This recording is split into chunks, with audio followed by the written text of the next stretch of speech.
Alright, hello everybody, welcome, I hope we're all doing good. Another episode of Master today. I'm realising I've just missed the window on tech.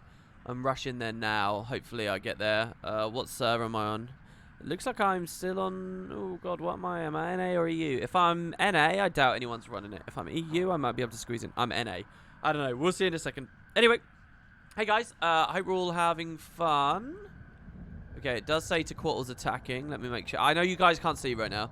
Let me just make sure I'm in a good server. There are no squads, no one on LFG, but I am on a map, so I guess we'll go have a look. Yeah, I hope we're all doing good. Today, I've mostly been preoccupied with open world build videos. And I think on today's Master, we're going to be playing some Ranger. Because I'm pretty confident in the whole Axe auto attack, quickness, fury, might gen spam. But I'm not convinced that I'm right about merging versus not merging. See, my instinct is demerge as much as possible, which means that you can pet swap, which means you get the pet taken aggro from you, which means that you get the extra damage and all that kind of stuff, and high quickness uptime from like on pet swap traits. But a significant enough number of other people are telling me to just stay merged. I don't know whether that's just a raider fractal mindset creeping in and it's not actually best. But I've got to give it a shot. So today I'm going to give that a shot. And yeah, we'll do that. We're still going to be working on vision though. We actually get, and this is not lost on me, the benefits of account binding for that. Because I can just fuck with a different build while making the exact same progress. So, you know, that's not lost on me. But yeah, that's pretty much the situation. Let's go in on tech now. And hope everybody's doing good. Let me sort this out so I can actually see chat. Because I can't see it right now. Cotton Clo, hey WP, I was curious if you've seen Tarantino's latest movie. I remember you mentioned you like some of his stuff like Reservoir Dogs, Heavyweight. Actually, no, I haven't. Once Upon a Time in Hollywood, right? I haven't seen that. I don't, I will watch it at some point. I think it'll be interesting, you know. I think the Tarantino name and the cast is enough for me. But Hollywood itself as subject material, I'm not really that interested in. I don't really have any strong feelings. If I have any feelings, it just seems like a corrupt, horrible, scary place, to be honest. Which maybe is a good backdrop, therefore, for that kind of movie. But I don't know. From what I saw with the trailers, my impression was that it was more glorifying the culture and the phenomenon than anything else. But, you know, maybe that was just a tongue-in-cheek twist or something. I guess we'll see. There we saw my nice little cleanse in fire attunement. Cleanse the fear just by going fire achievement. Pretty nice. Am I right, guys? So absolutely no mails today. Absolutely none. Usually I've got shit to show you guys, but pretty much nothing's happened here. So I do have a bit of gold, which maybe we can look into a gem purchase with that and just keep rolling with that. Right now, gem purchases are kind of really heavily on my mind. I don't know. Maybe that's stupid of me, but I really want to go for them. How much is it for 25 keys again? Maybe I shouldn't be going for statuettes anymore, though. I think I should be. I think keys are still good for statuettes. There we get an aura cleanse, ripping poison right before we do our heal. Which means we get max value heal. We got a bone wall. That's not good, but we are going to phase it. If you guys want to join me, please feel free to. Here, I'll actually squad up. NA needs the help here. We'll do that, and then we'll go here, tech.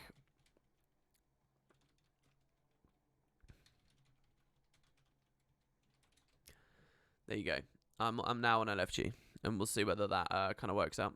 But yeah, over the past 24 hours, I've actually played a lot of WoW. The last 24 hours, I think I played more WoW Classic in one day than I have any other day. I'm now level 16? I think I'm level 16 now.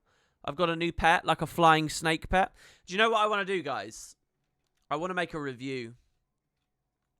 I want to make a review called World of Warcraft Classic versus Guild Wars Prophecies. That's what I want to do.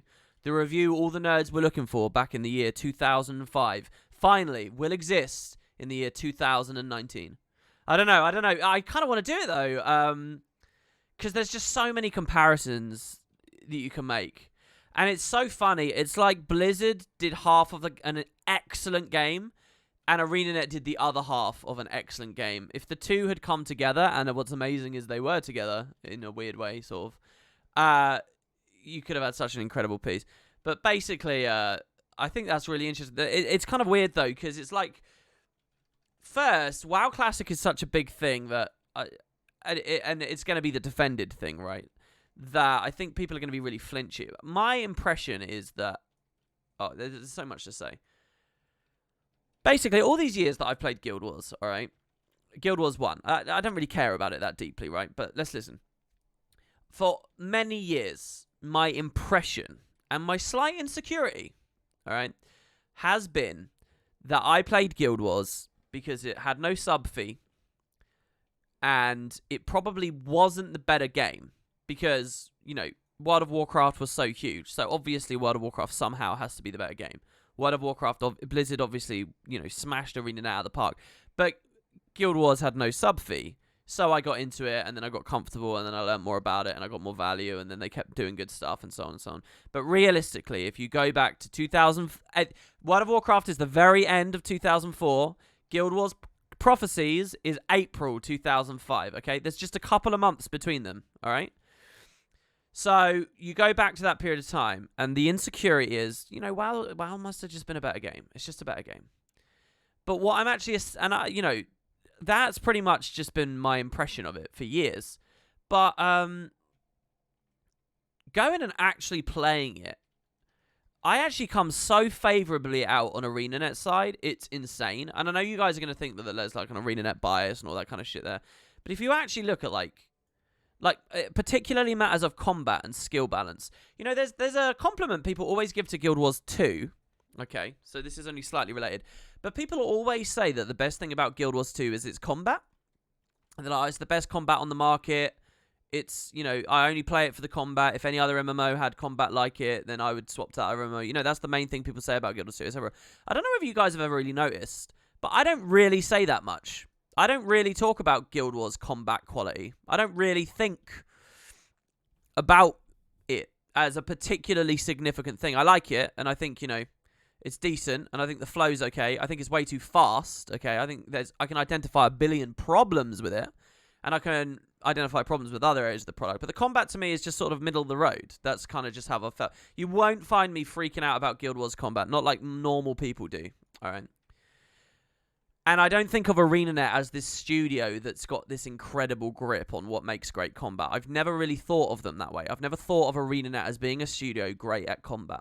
However, playing WoW Classic and comparing its shoddy, floaty, erratic, messy, shit combat compared to Prophecies with its like fucking awesome skill flavor with the icons and the names of them and the proper build setup and elite skills. Like WoW doesn't even have like shit like elite skills, right?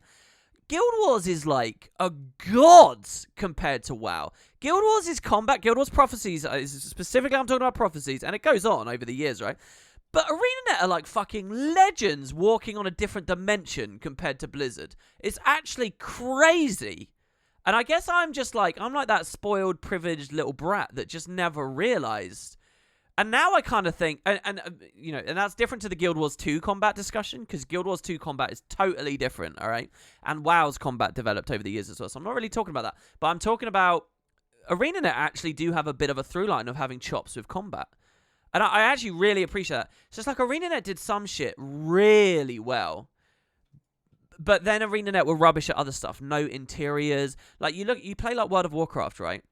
And there's like boats actually sailing around on the ocean and people flying in the sky above you, and you know, there's no like weird immersion breaking loading screens. You go into a tavern and there's actually people sitting down in the chairs at the tables and stuff. When you speak to NPCs, there's little voice cues that play. Like, Blizzard made a really immersive world, right? They made an actual world to live in and experience as an MMO, right? They made an ArenaNet had nothing on them. Nothing. They were pathetic. They were like little, you know, termites on the back of a great mammoth that was Blizzard. They were shit. They were so bad at it. But Blizzard had nothing on ArenaNet and Guild Wars with like matters of combat and world building as well. Blizzard's like universe is just like what? It's just full of retcons and it's everything's boring. All the quests and shit are boring. None of it's interesting. It's just so bad. You just spam through quests, just like accepting shit and deleting quests and like. And Blizzard have all like these weird mechanics and just like I played the game like leveling in the open world for ages. Like, at a certain pace of getting levels and things, and thinking, all right, this is the way the game is. It's pretty grindy and stuff. I just spent yesterday doing a couple of dungeons. I did, like, 3 dungeons, and I leveled so much more insanely fast than I've experienced. It's literally like, Blizzard had made a really wonky game where it's like, what's the point in most of the game? What's the point? It's a fucking broken game. Because it's just like going to the dungeons. But, you know, the dungeons are more immersive because the whole need and greed thing, and ArenaNet have got nothing on that. Like, there's a real sense, so it's just very weird. It's very weird how, like, the things that ArenaNet did right, they fucking smashed out of the park. And what Blizzard did right, they smashed out of the park. But there has not been an MMO that really did both and figured it out properly. So I can see why some of those, like, slants ended up there for Guild Wars 2. Maybe ArenaNet were thinking along these lines and thought, well, we'll do both for our sequel or something for Guild Wars 2. But, man, it's extraordinary. It's been really cool. So I reckon you could do a review. But the thing is, right, what would that review be? 2019's WoW Classic versus 2019's Prophecies? Well, holy shit, there's no comparison. Nobody plays Prophecies. There's no culture there. There's no developer focus there. It's just, you know, WoW Classic is way the better game. But is it 2019 WoW Classic versus 2005 Prophecies? Well, I didn't even play 2005 Prophecies, and that's of no pragmatic value to anyone. It's more of a thought experiment. But, you know, I'm fine to do a thought experiment. Is it 2005 WoW versus 2005 Prophecies based on what I understand, having seen in 2019 WoW? Like, it's kind of weird. You can't be very clean about it, whatever the principle would be. But it's pretty interesting.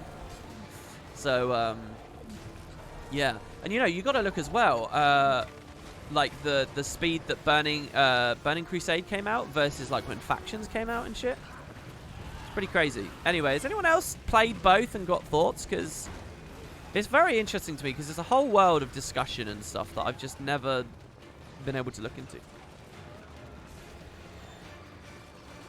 WP could literally type tech with wooden potatoes and everyone would join.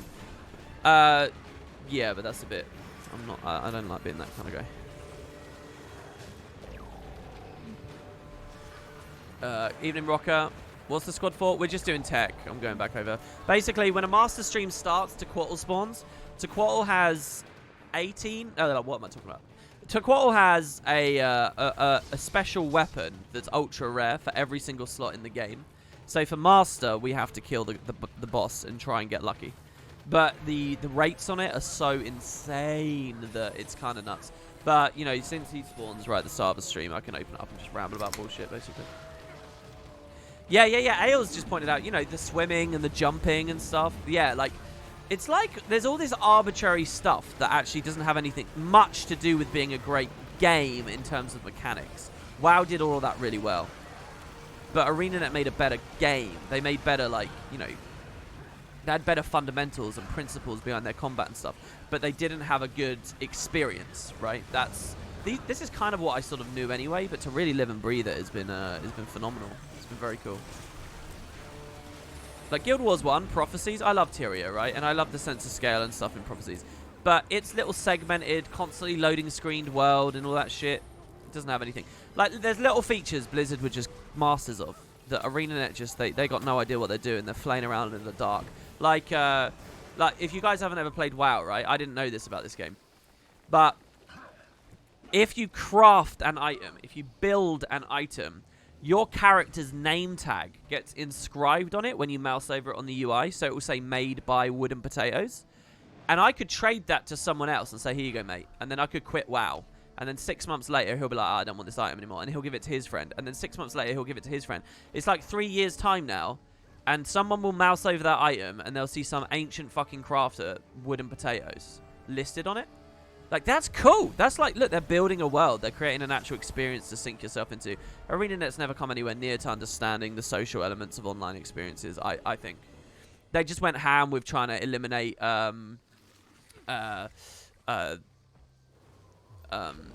stuff that disrespects your time or whatever, you know, and quality of life. They just went ham on that, but I don't think they really understand. I don't think they really understand what's powerful, or they've never embraced. They probably do understand, but they've never embraced what was powerful about like needing and greeding. They've never really embraced.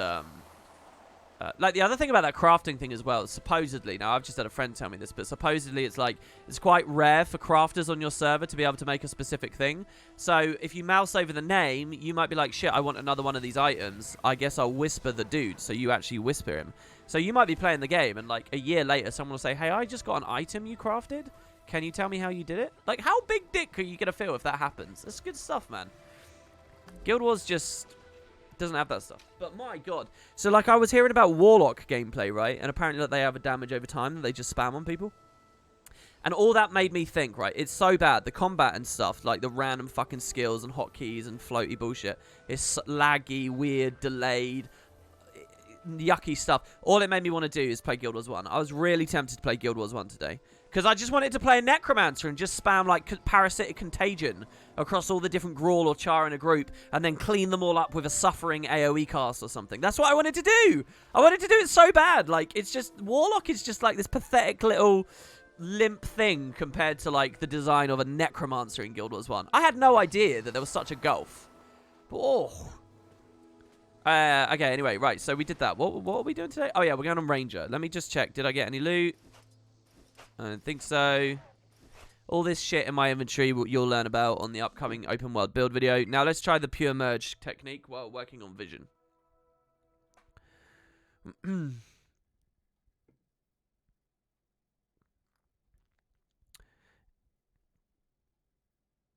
Hello, Hamato. Liz, you read the quest text too much. No, the quest text was okay. It's not just that, though. It's like movement and stuff, and I'm really inefficient. You don't understand, Hamato. I've hidden this from you pretty much.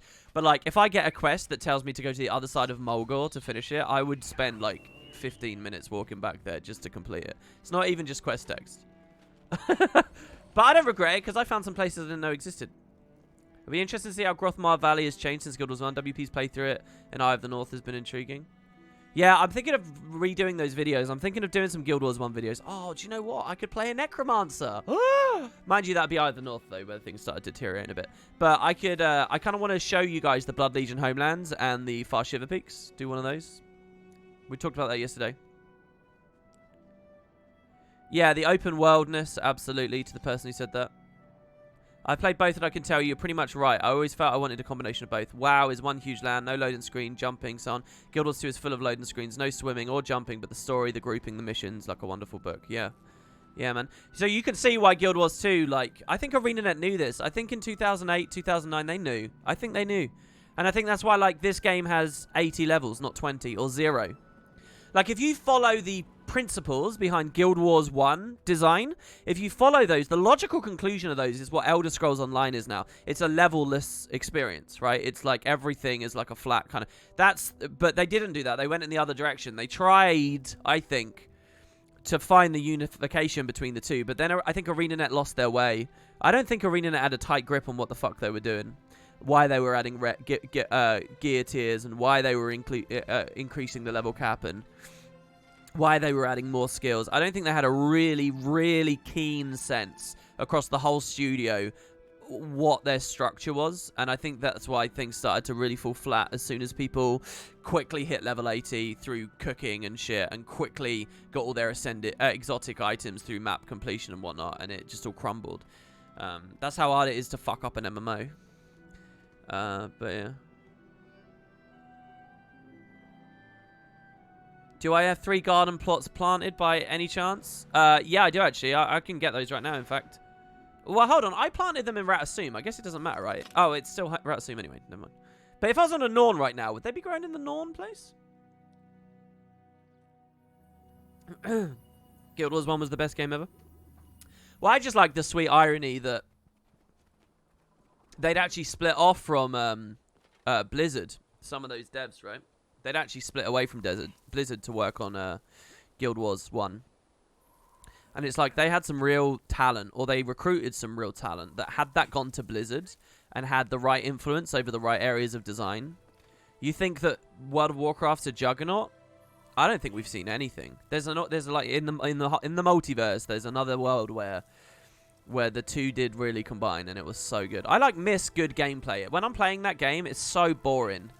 It's so slow, and it's just so crap. I had a moment in a dungeon last night where I died, and I couldn't even see what killed me. There was no projector. It was just like vanishing little flies, just like plinking me from across the room or something, and I just suddenly died. I was very underleveled for the dungeon and whatnot, and I totally get that, but it's just, I hate how floaty and just, there's no, and the talents and stuff just feel shit.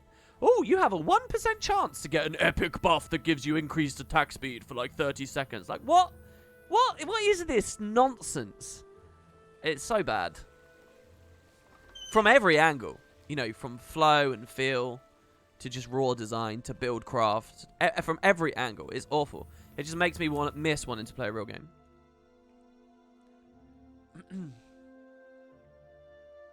Oh, shit. You mind if I... Oh, I'm sorry, Rocker. I'm sorry. This shows how little I look at the fucking thing. Mind if I leech? No, don't harvest them. Why am I so cruel? Dude, I'm sorry. I wasn't looking. I was ranting. I should have thought why you said that in chat. I should have thought to myself, why does he want me to do that? Oh, no, we haven't got our tag on. We got to put our tag on. It's because I don't PvP on this character. Right, is it Vision now? I think it's Vision. I think we do Vision. Alright, so Visions of Dragonfall was just find 2 areas. So this was pretty simple, and we can go do that. One is apparently a packed command, so once again I'm going to try it. Oh, this guy's never been to the map. So that's a nice little touch. Let's do that. Are you guys going to put your Season 4 Portal tomes down when the new stuff comes out? I think when Icebreed Saga starts, I will. Just like I did with Season 3 when Path of Fire came out. That's kind of why I want all of this done. I just want it super done. Dragonfall I'll always want to go to, so it's good that I get all the characters to Waypoint there. Because it's like the Tequatl thing, but all the other maps... Do you think NCSoft will keep ArenaNet around for much longer? I don't know what you mean by that. Why would they not? It's not like an insolvent, like... It's not like they're in the red. Besides, they just had a bid shit. Well, they probably were in the red, right, with all the employees, and then, yeah, so... But, I mean, their solution wasn't to get rid of them. It was to cut back on the number of people that were working there, right? And that was it. So, let's see. Vision of Dragonfall. Somewhere near the Packed Outpost. So, this is the Packed Outpost. They're usually quite high. You guys will have to let me know if you can hear the game reasonably well, by the way. Are Hollow Engineers still OP? For PvP? Yeah, they're probably one of the hardest carries in the game. As far as like a roaming team DPS, they're insane. But they've also got pretty good 1v1. But they're just massive impact. They're so fucking solid impact. They move quick. They CC like fucking hard. They're very, very, very good. I don't think you guys have ever seen me on Hollow, but like... I've played a good amount of it now, and I really feel like I fucking wreck face on that class. And it's not because I'm good, it's because it's just so strong. They got such insane cleave. I don't know about PvE. PvE, it's like very different. It's just spam skills till you overheat, I think, and then spam skills. It's a lot more boring. Someone on Reddit posted Guild Wars 2 made 13 million in Q2 2019. Know something about it? Is it good? No, I don't really know. I don't know much about... We've already seen this. We've done this multiple times. I don't know what bar NCSoft's looking for and stuff. I really don't. I don't even pay that much attention to the big press conferences and stuff they do, I have to be honest. Which vision do I need? Because Vision of Allies are always lore books. Oh, okay. So a lore book somewhere in like one of the tents. Okay, that helps me a lot, Cairo, so I'll check that out, man.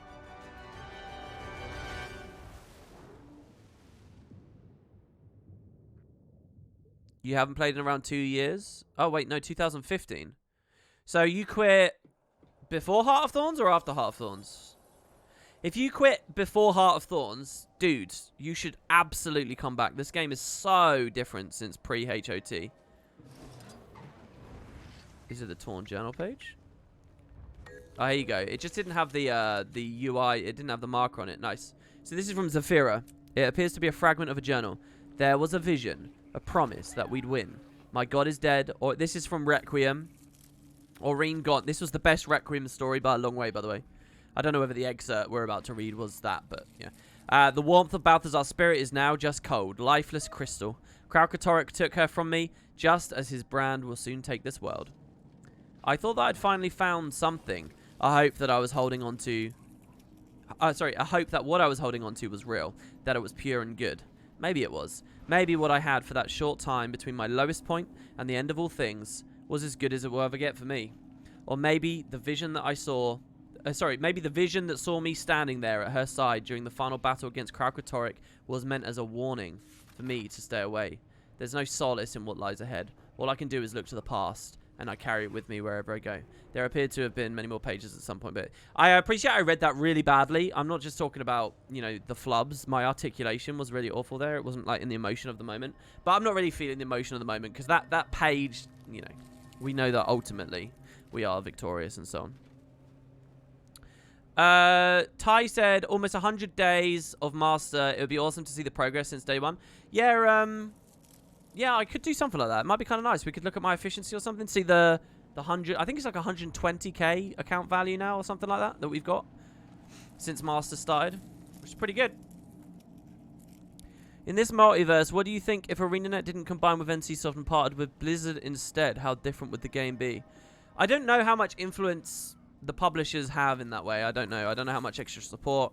I think Guild Wars would be bigger only because Blizzard would have marketed it better and their tag held more respect than the NCSoft tag. So I think Guild Wars would have been better for that totally arbitrary reason there. And maybe funding would have been different and stuff. But I don't know, man. I don't know. People aren't really, you know, big fans of the way Blizzard does stuff. Just as much as people back. Basically, if you're a video game publisher, you catch a lot of heat for anything you do, really.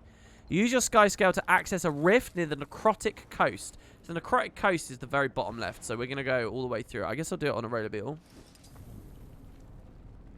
Which do I think is just playing better? Guild Wars 2 or WoW? I don't know. I haven't really played regular WoW. And it's very unfair to compare Classic to Guild Wars 2. Guild Wars 2 is obviously better. I asked a friend the other day, and I had to kind of keep my lips shut when they responded, because I thought their response was so ridiculous, but I'm a little bit more polite in real life, right? I asked someone, or when I'm not on streaming or whatever, I asked, which has more features? Guild Wars Classic or WoW Classic or Guild Wars 2, and they actually had to think about it. They were like, well, and I was like, well, it fucking blew my mind. Of course, Guild Wars 2 is way better. It's had years of support and development with a way bigger studio, way more money, at a more contemporary time frame where games are accomplishing more in terms of like the hardware and resources they can pull. Obviously, Guild Wars 2 is way more featureful than WoW Classic could ever hope to be, alright? WoW Classic is a terrible game compared to Guild Wars 2. It's propped up by nostalgia and by a, I think for Guild Wars players, there's certain extra we get out of it because it's kind of like an Elseworld thing, you know? So it's fun for those reasons. But holy fuck, you don't have to ask that question. Guild Wars 2 is infinitely better than WoW Classic. Guild Wars 2 versus World of Warcraft, I don't know. I don't know. Because I haven't really played it. I'm not in a position to say. That's not my job right there. What's going on with my pet here? I want to break combat, but I just want to move as well. And you're not biased at all? No, yeah, there's probably biases. Everyone has a bias somewhere, but I'm being as objective as possible. I understand that there's biases there. You can't dispute, right? You cannot dispute. Okay, let's just go off the top of our head, okay? A selection of features. Now, before we even get into this discussion, if you morons need convincing, all right? If we have to have this discussion, all right? You have to have some common ground of what you think a feature even is, okay? Because there's going to be big features, there's going to be small features, there's going to be something people say, no, that's just a gameplay element, right? So, for example, in World of Warcraft Classic, there is pet happiness, okay? Is that a full-blown feature? Do we trade pet happiness for the feature of world versus world? Okay, so, like, you actually have to put a lot of thought and time and energy into doing a serious discussion about it, okay? Because clearly, tit doesn't go for tat every single time. But I have to say, all right, just vaguely thinking about it, in terms of the way that Guild Wars' features even trade off. Like, Guild Wars' mounts versus World of Warcraft Classic's mount. Is that equivalent? Of course it's not. Guild Wars' mounts are way better in nearly every dimension to a World of Warcraft Classic mount. The only difference is that World of Warcraft Classic mounts kind of interact with class design to a degree, which I think is interesting and Guild Wars doesn't do. But come on, man. Come on. And I'm not talking about graphics. I'm not talking about handling and stuff. I'm literally talking about the idea of each mount interacts with the environment in a different way. We could even probably count mount skins versus mount skins. Now we get into other subjective discussions of, do Guild Wars 2's mount skins actually matter when they're gem store related? Meanwhile, WoW Classic actually has, you know, in-game avenues for that kind of stuff, you know. But you can see the subjective discussions coming out, all right? But even just going with the broadest of strokes, right? And even the most forgiving, like, tolerance levels, Guild Wars 2 still blows WoW Classic out of the water, all right? Just in terms of, like, having its trinity within PvE, having, like, the fractal subset, the dungeon subset, even dungeons. Do we consider story dungeons to be different? WoW Classic doesn't even have, like, a campaign. It doesn't even have anything like the personal story. And what? Do we just say the personal story is one little bit of the game? Even though it's this vast matrix of things that integrate and lace across all the different races? Do we just diminish it? Fine, diminish it. Go as punishing as you can for Guild Wars 2. You still will not get close to Guild Wars 2 with WoW Classic. Guild Wars 2 fucking dwarfs it in terms of feature base and size, all right? That's before we get to expansions and adventures, and that's before we look at the other formats, like the fact, yeah, there's Conquest, but then there's Murder Ball. Do we be forgiven to Guild Wars 2 as well? Do we say there's Murder Ball? Do we say that there's Stronghold? Do we say that there's Spectate Mode? Do we say that... Come on, man. Like, it takes zero time to realize, if you have any objectivity in you, that World of Warcraft Classic doesn't come close to Guild Wars 2. Not even remotely. It offers a very different kind of experience that you can thrive and enjoy. But if you're trying to go on quantifiable metrics for comparing the two, it's a non-starter, man. Not if you're a little WoW geek. WoW has more Murloc variety. Maybe you're right. That's true. I've completely ranted my way out of the Necrotic Coast now, and I didn't get the waypoint. I blame you guys. And I don't think these bridges are up.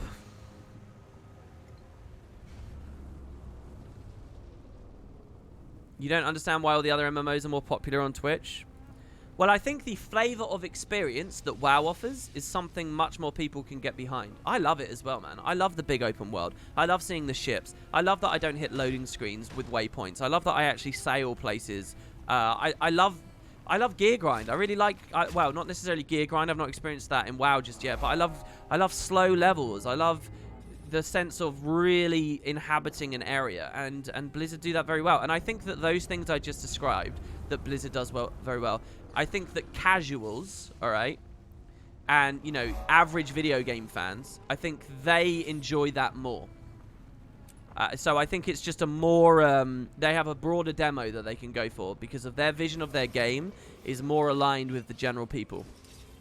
You have to be a bit nerdier to be really into card games, and you have to be a bit nerdier to be really into buildcraft and numbers and metric and stuff. You have to be that little bit further, all right? It's less to be, it's easier for, you know, it's easier to be passionate about the type of dish Blizzard is selling, right? So I think that's what a huge part of it is. But also, you know, ArenaNet started from nothing.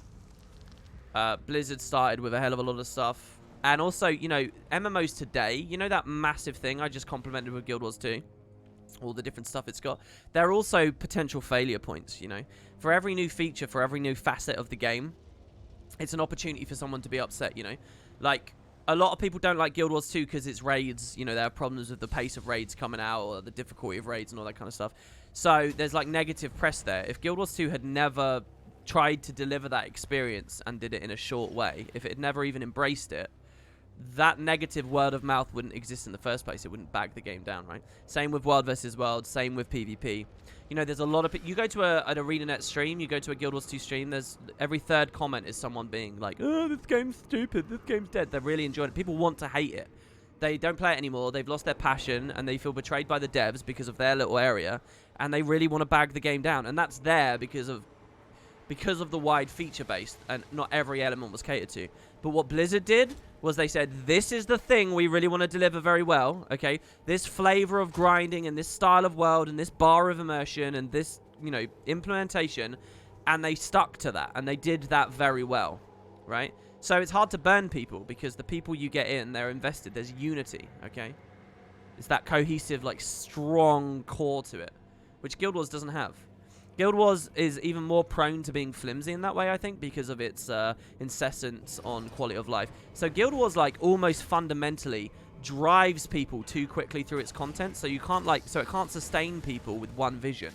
So then it tries to, like, broaden its scope constantly over all the years. Throughout Season 1, it was broadening its scope. Heart of Thorns, They can't just sell you Heart of Thorns based on more of the same, because they bottom out so quickly because their quality of life and their content throughput, right? Like, they bottom out, so they can't sell you on Heart of Thorns for more of the same. So they have to reinvent dungeons, and they have to turn them into raids to try and sell them, and they have to introduce fractals during Season 1. Do you understand? And that just continues going and dragging Guild Wars 2 down. Meanwhile, other games have a really, really, really strong baseline, and they don't have to fuck about like that, and they don't burn people like that. This is what I genuinely believe. I don't think it's apparent either, not unless you really stick with the conversation for a long time.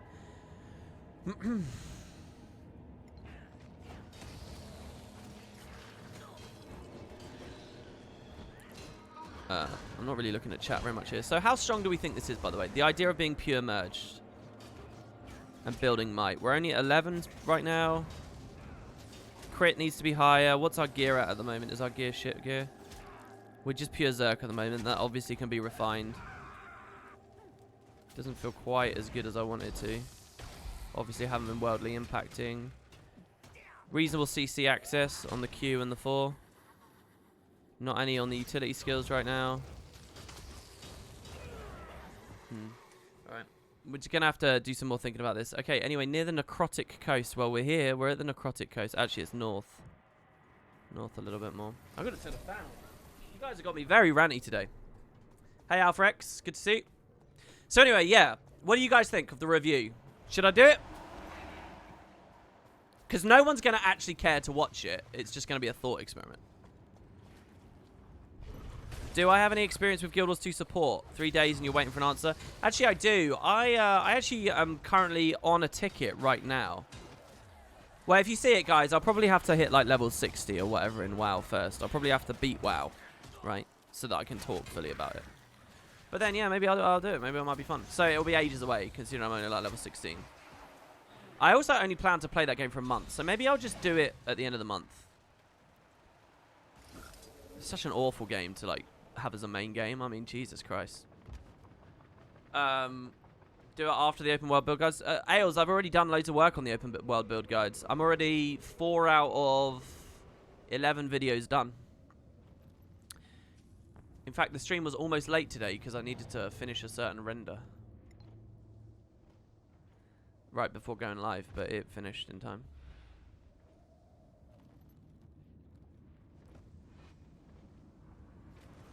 One thing I wouldn't know about with WoW Classic is how much WoW Classic has changed from True Classic. True Classic being the 2004 experience. But I'm willing to bet that there's not many nerds out there that really have an immaculate memory for that. I mean, I doubt people have a good memory for Season 1 over on the Guild Wars side, so I doubt that, you know, going almost 20 years back for the Blizzard side, their community knows that much. Though I did play a dungeon with some random dude yesterday, and he knew like a fuck ton about the game, like a crazy amount. I think he'd been playing on private servers though or something.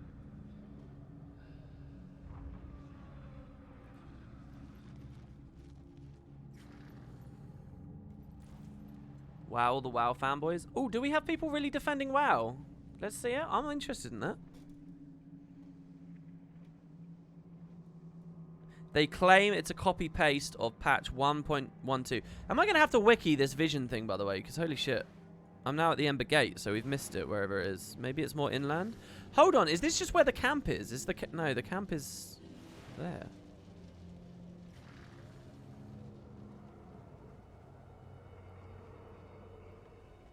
It'd be kind of cool to do here, because this is an event. Kerry showed me this event just the other day. It's like full of... This is like where you're meant to do soulbinders. I never did any of them here. I did them at the meta.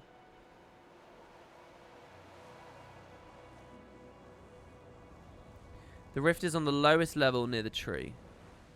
Okay, thank you. I'm guessing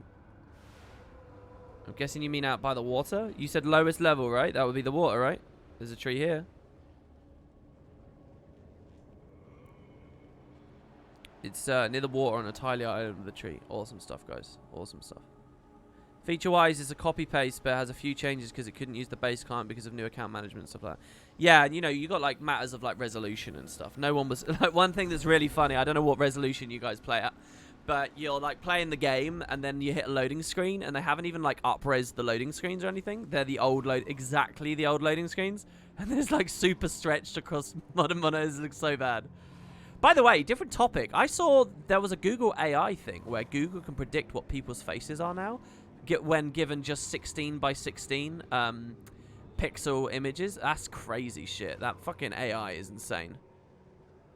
I love moments like that because I'm like, wow, I'm living in the future. This is how the robots will detect and you know, assassinate me in another 20 years when some rogue state deploys a bunch of drones to attack civilians. This is it. This is the face recognition they'll use.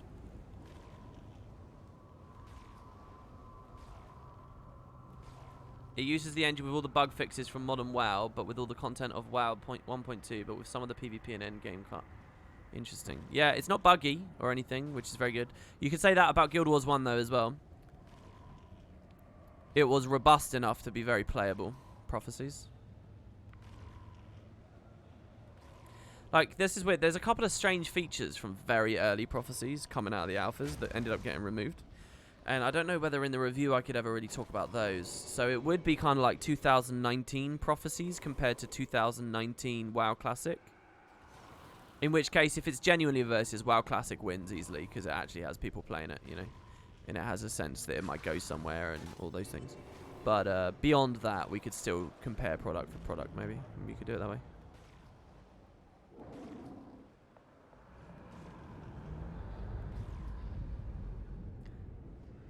Liz, you need to come into Discord to tell you how face recognition works.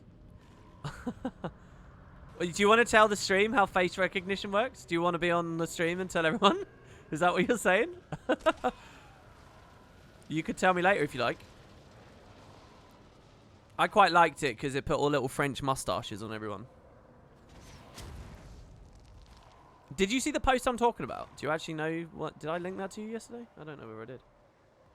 I doubt we'll get updates to Guild Wars 1 anymore. Interesting to see they were updating it at all. I don't know, man. Apparently Bill Freist is still there. And remember, you guys might not know this. There's a girl streamer called Girl Walls. Okay. And she is like the Guild Wars 1 streamer as far as I know right now. She actually gets like hundreds of viewers as well. Like, I'm not joking. There's a contemporary Guild Wars 1 streamer. Gets hundreds of viewers. And it's a girl. I know they don't exist on the internet, but they have it. Amazing. Anyway, she had a Guild Wars 1 dev in her chat the other day who suggested there might be like an Iron Man mode coming to Guild Wars 1. I'm not joking. Nothing I just said there is a lie. Like, genuinely hinted at Iron Man for Guild Wars 1, a Guild Wars 1 dev in her chat. I say the other day, that it was more like a year ago, I think. It was not a year, it was a few months. It was a few months. So, you know, and we saw, you know, they did inventory updates and stuff. Just within the past 12 months, they did inventory updates. I haven't even done a video about the inventory updates. Yeah, but they did do it. This is one hell of a ride. How epic is this? Is this the last one Vision wants us to do because it's the last map? We started climbing that whole cliff. This is fucking bonkers.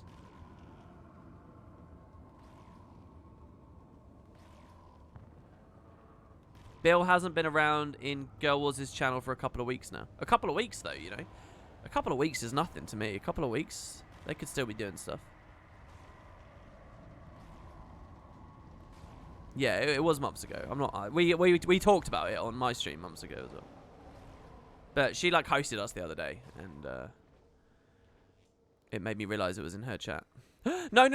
Don't you do this to me. Oh, what a god ArenaNet is. Do you see that? They actually make it hard right at the end. Man, we're getting so much AP right now. It's crazy. Do we know if the devs survived the layoff? We do. They did. No, it was two. SCW and Bill Freist, at least, that were passionate about it. And I think there was a third guy as well. And I'm so sorry to that third guy. I forget his name. But, yeah, they survived. At least the first two of those names definitely survived. I made sure to ask about it because it was really important to me. A couple of weeks is like a few minutes in my time. Yeah, I know. Like 2014, that was last year. Man, I already got all that AP and I'm still so hard behind on you. Yeah, dude, I'm getting like 20 per ding here. It's insane. I only just got my box the other day, remember? And we've got 90 AP already. We've got 90. Right, well, that was pretty easy, and that's Dragonfall done. What do you guys want to do? Someone tell me in chat. Kourna or Jahai? Which one? You guys can pick, and then I'll just roll through on that for Vision while we continue talking about random stuff. You do start to feel like your Guild Wars future lies in Guild Wars 1, to be honest. I don't know. Guild Wars 1's very hard to go back to for me. Just because I know it so well. I've done it so well. I'd have to go back to it with friends. You guys want to see... Oh, wait. We got Jahai, Kourna, Jahai. Okay, you guys want Jahai. Is that because I have less progress on that? So the first one we need to do is make that purchase. So let's go do that. Jahai's a great map as well. Jahai's a hell of a map.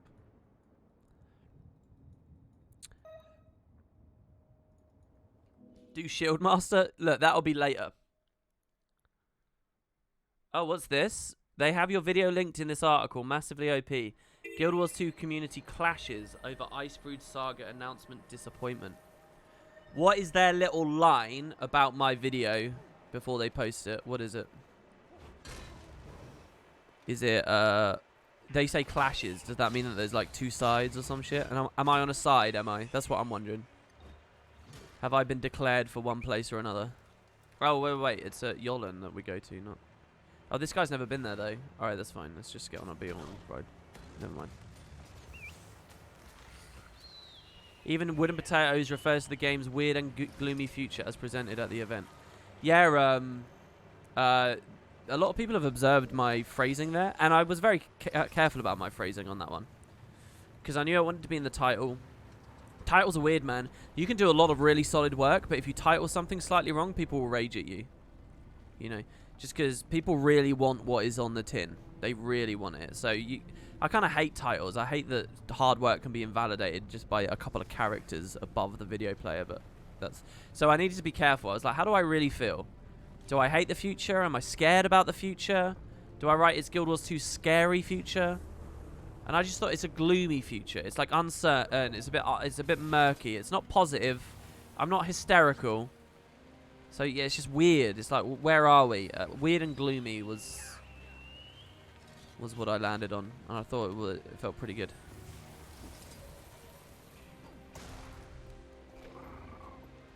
Gloomy is good. Well done, WP. Thank you very much.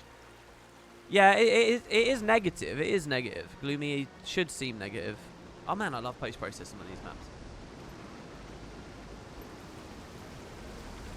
But I mean, look at this. Look how gorgeous and awesome this is. It's all living world you're looking at. It's all living world. I don't know.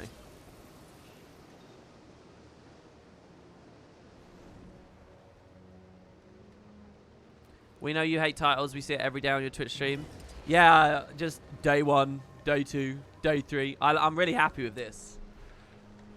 I could be tagging them. I could be like, oh, this was the day that the Icebrood Saga came out. Oh, this was the day that we got all of the mail carriers. Or this was... But no. Day 1, 2, 3, 4, 5, 6. It's good.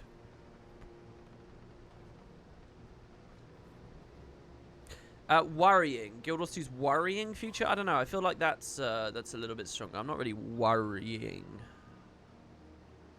Alright, anyway, we buy... I mean, to an extent, maybe I'm worrying. Anyway, an updated record of Joko's deeds. So that's the start. We did the meta of the Death-Branded Shower. By the way, that's just Kralkatoric's face in red. Kind of weird. Somewhere near the Venta Pass in Jahai Bluffs. Vision of Dragons, Aureen. So let's look out for this. There's some kind of event I need to do as well, by the way.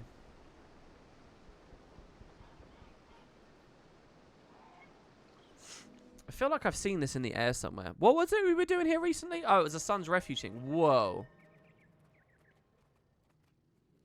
Alright. Someone didn't enjoy their bonus event loot. This is someone got their bonus event chest and just spammed them out because they didn't want them in their inventory. So unappreciative.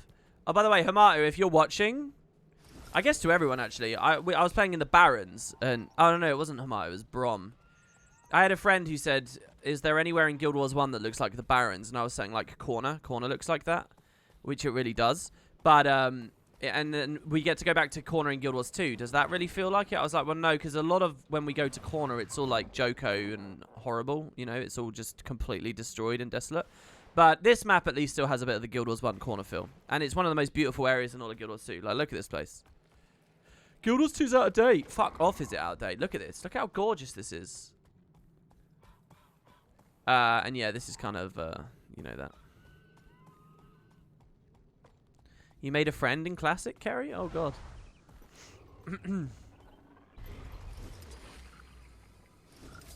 Anyway, near the Venta Pass, we just got to find this glowing thing, wherever it is. I kind of like the idea that it's up those cliffs, but I'm not sure exactly. Landscapes have always been on point. Yeah. Guild Wars, both 1 and 2, are much denser than WoW is as well, in terms of, like, landmarks and shit. They're way denser.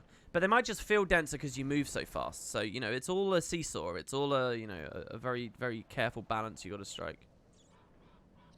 I was curious. After suggesting a 100-day recap of Master, so I went back to episode 1 and looked at your outfits. You had 31 missing outfits, and today you only have 3 left. Plus, they've added a few in the meantime. Yeah, we've got a lot. I mean, it's about 100,000 gold. I'm not joking. It's about 100,000 gold's value. The mounts is the crazier thing. I only had a couple of mounts on day 1. Like, literally just a couple. And now, it's all of these. Which, again, maybe we'll pick a new one up today. I'm not sure. In terms of raw gold, it's, you know, I get it, I spend it. I get it, I spend it. So I don't know. But in terms of account value gold, it's about 100k. You can't find anything rendered in DirectX 9 gorgeous. It's 17-year-old graphics. Isn't that kind of arbitrary? I don't give a fuck about the age of it. Like, use your eyes. How is this not gorgeous? What kind of insane snobbery is that, MB Halo? You know a fundamental fact about the back end of something, and therefore you will never appreciate any implementation of it. Like, come on. That's pretty fucking pig ignorant. Ecto Gamble. Yeah, Ecto Gambles were interesting. We lost money on that, obviously. But it's not, though. The lighting shaders are crap. Alright, fair enough. As long as it's not just, oh, it's 17 years old, therefore it's bad. As long as you have a reason further than that. You know, I'll be one to instantly admit, I'm not very visually oriented. I don't know. Sometimes I'm like, wow, this is gorgeous, it looks really good, but a lot of the time I'm kind of blind to how things look, and I'm focused more on, like, unnecessary things, like UI and stuff. You know, you'll find, like, optimization guides and stuff, and people will be like, oh, yeah, they'll, like, do side-by-side screenshots, and I'll, like, hardly be able to tell the difference sometimes. Shaman did that recently. He showed that, you know that there's the native NVIDIA screen filter stuff that you can use now? It's supposedly better than Reshade in some ways. It's not better than Guild Wars 2 Hook because it can't mess with fog and stuff, but it's supposedly pretty good. Now, if you subsample Guild Wars 2 on a low-end graphics card and use the NVIDIA filtering for sharpening, then it looks pretty much identical to vanilla, but you're subsampling, so you gain frames. Anyway, he did a little post about that. But I was looking, I was like, at these side-by-side cutscenes that were supposedly displaying differences, and I could hardly tell. Alright, anyone want to give me some advice on this one? Somewhere near the Venta Pass waypoint. Well, this is the Venta Pass waypoint. Oh, it's up there. Shit, never mind, we don't need advice. Someone's up there. Holy shit, that's really high. Ecto Gamble, where only a small percentage are getting rich off the rest and just gambling away their ectos and money. I think Ecto Gambling's good for the game. It's a nice economy balance for the whales, you know. Because you got to think, if those ectos weren't being drained, and if that gold wasn't being drained by a frivolous activity like that, which, you know, the house does win overall, then it's just, you know, it's one less sink. And it's another barrier, another impediment for new players to catch up economically. Which Guild Wars is always used to try and be careful about.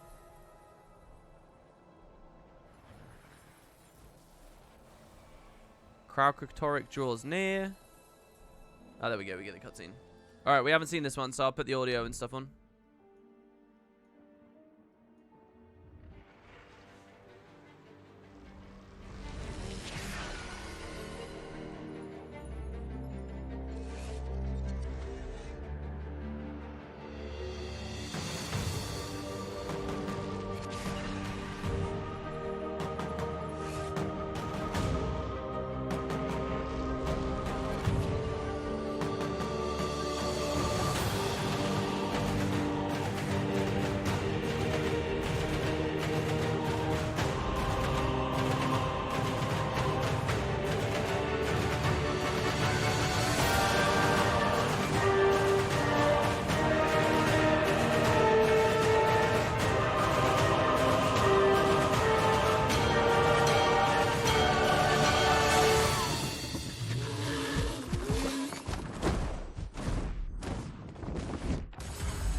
Dead Arena's best scene? Jesus Christ. Yeah, WoW Classic is definitely better. WoW Classic's cutscenes are way better. Have you guys not made a character on WoW Classic? Have you not seen that epic cutscene you get with the camera flying through your hometown as some voiceover rambles about something I don't quite remember at the moment, but I'm sure it's really important, and then it moves in and your character's standing there. Whoa. Epic. Any thoughts on a PvP sub mode? No, I don't agree with getting more PvP sub modes, in which players can 1v1 and put online their own gold. Oh, you mean adding betting to PvP? Maybe you could make that a hot join thing if you wanted, but I mean, people bet anyway, honor rules with males. If you guys want to do bets, you can do it through streamers, just so that you guys know, alright? Like, I could go into Heart of the Mist right now, I could pull Rune5728 in, and I could pull WolfGao84 in, and I would say, alright, you two are going to bet on who wins this 1v1, and you say, oh, I'll bet $20 gold that I'll win. I'll bet 20 gold that he'll win. And you both just mail me the money, alright? And not, I, as a streamer, I'm, like, accountable, so I can't steal either of your money. And then whoever wins, I pay, yeah? You can do stuff like that, so, you know, if the community really cared about it, what I'm trying to say is it would probably happen. Right, good. So visions are high. Next, we're going to use our sky scale to access a rift high above the displaced towers. So we're going to ore, but sort of not ore. I love this map. Am I offering? Yeah, I'd do that if you guys wanted. People want a 1v1? I would do that easily, yeah. You can put up legendaries. You can put up infusions. You can do whatever you want.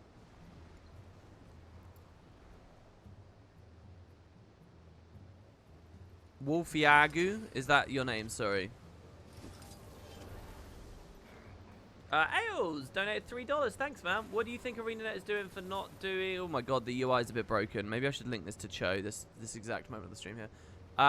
Hold on. Let me throw up the full page. I'm really sorry about that, Ailes. Let me just grab this. Thanks for the sub there too, as well. To Swift and Poon. Pone. What do you think is ArenaNet doing or not doing with elite specs, and how would you deal with those in the future if you were in charge? Is the topic I'm disappointed most with. They did not mention during the announcement. I mean, we keep talking about this stuff. Look, the whole elite spec, there's two ways you can take it. You can be the cynic or the optimist. Are you ready? The pessimist or the optimist?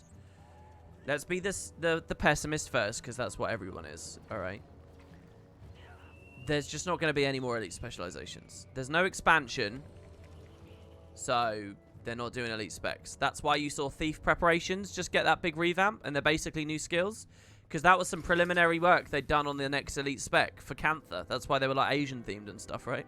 Asian themed. And they're not doing it anymore, so they're just going to do balance updates where they put skills into the game and skill reworks and new animations. That happens, and there you go. That's it. No more elite specs. You're done. And they didn't mention it on the stage because they knew that that would be kind of negative news.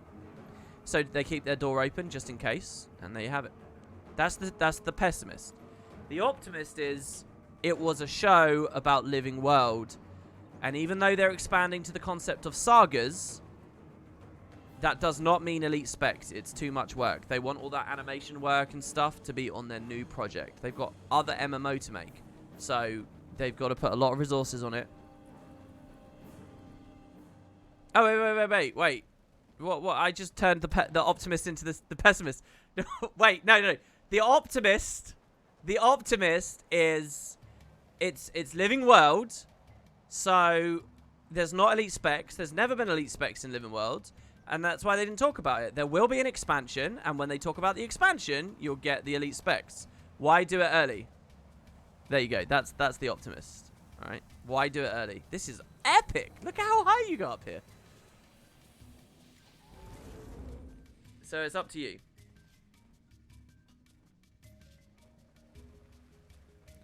Wow, did Daddy Bear just say they'd be greedy to do another MMO? What are you talking about, greedy?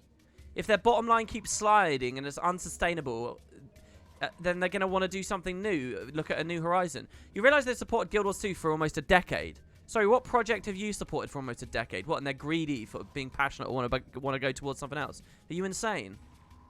It's not greed to go to another MMO after a decade. And I'm sure, meanwhile, you'll sit there saying, oh, yeah, no, it's fine that Blizzard, you know. Well, Blizzard didn't do another MMO, so maybe you're fair. Maybe ArenaNet shouldn't be doing other MMOs in your estimation. I'm sure you're well informed, Estimation, as a senior game developer and worked at numerous studios dealing with their finances. But yeah, I don't think it's greedy for them to look at something else after 10 years. Or to juggle with something else, which is what's actually happening. They're juggling. Guild Wars 1 Classic. Well, see, here's the funny thing. Would Guild Wars 1 Classic do well? My answer to this has been just solidly no. Just no. But it is such a superior game in some ways that I'm kind of like, you know what? I kind of want to play it right now. I want to meaningfully play Guild Wars 1. I really want to meaningfully play it. I want to feel like there's lots of other people there, and I want to feel like there's a real adventure to go on, and there's a point to it. I don't just want to log in and just like, my account already has everything, and I'm already kind of done, and it's just sort of whatever, you know. And make a new character, but for no reason, and there's no one really around, unless I can rope like one person to play with me, and then I'm just with them. Also, the future of like hard mode and stuff, I just think they could have done another campaign or something. Can you imagine a 2019 Guild Wars campaign that was a little bit more aligned with the prophecy structuring than the faction structuring?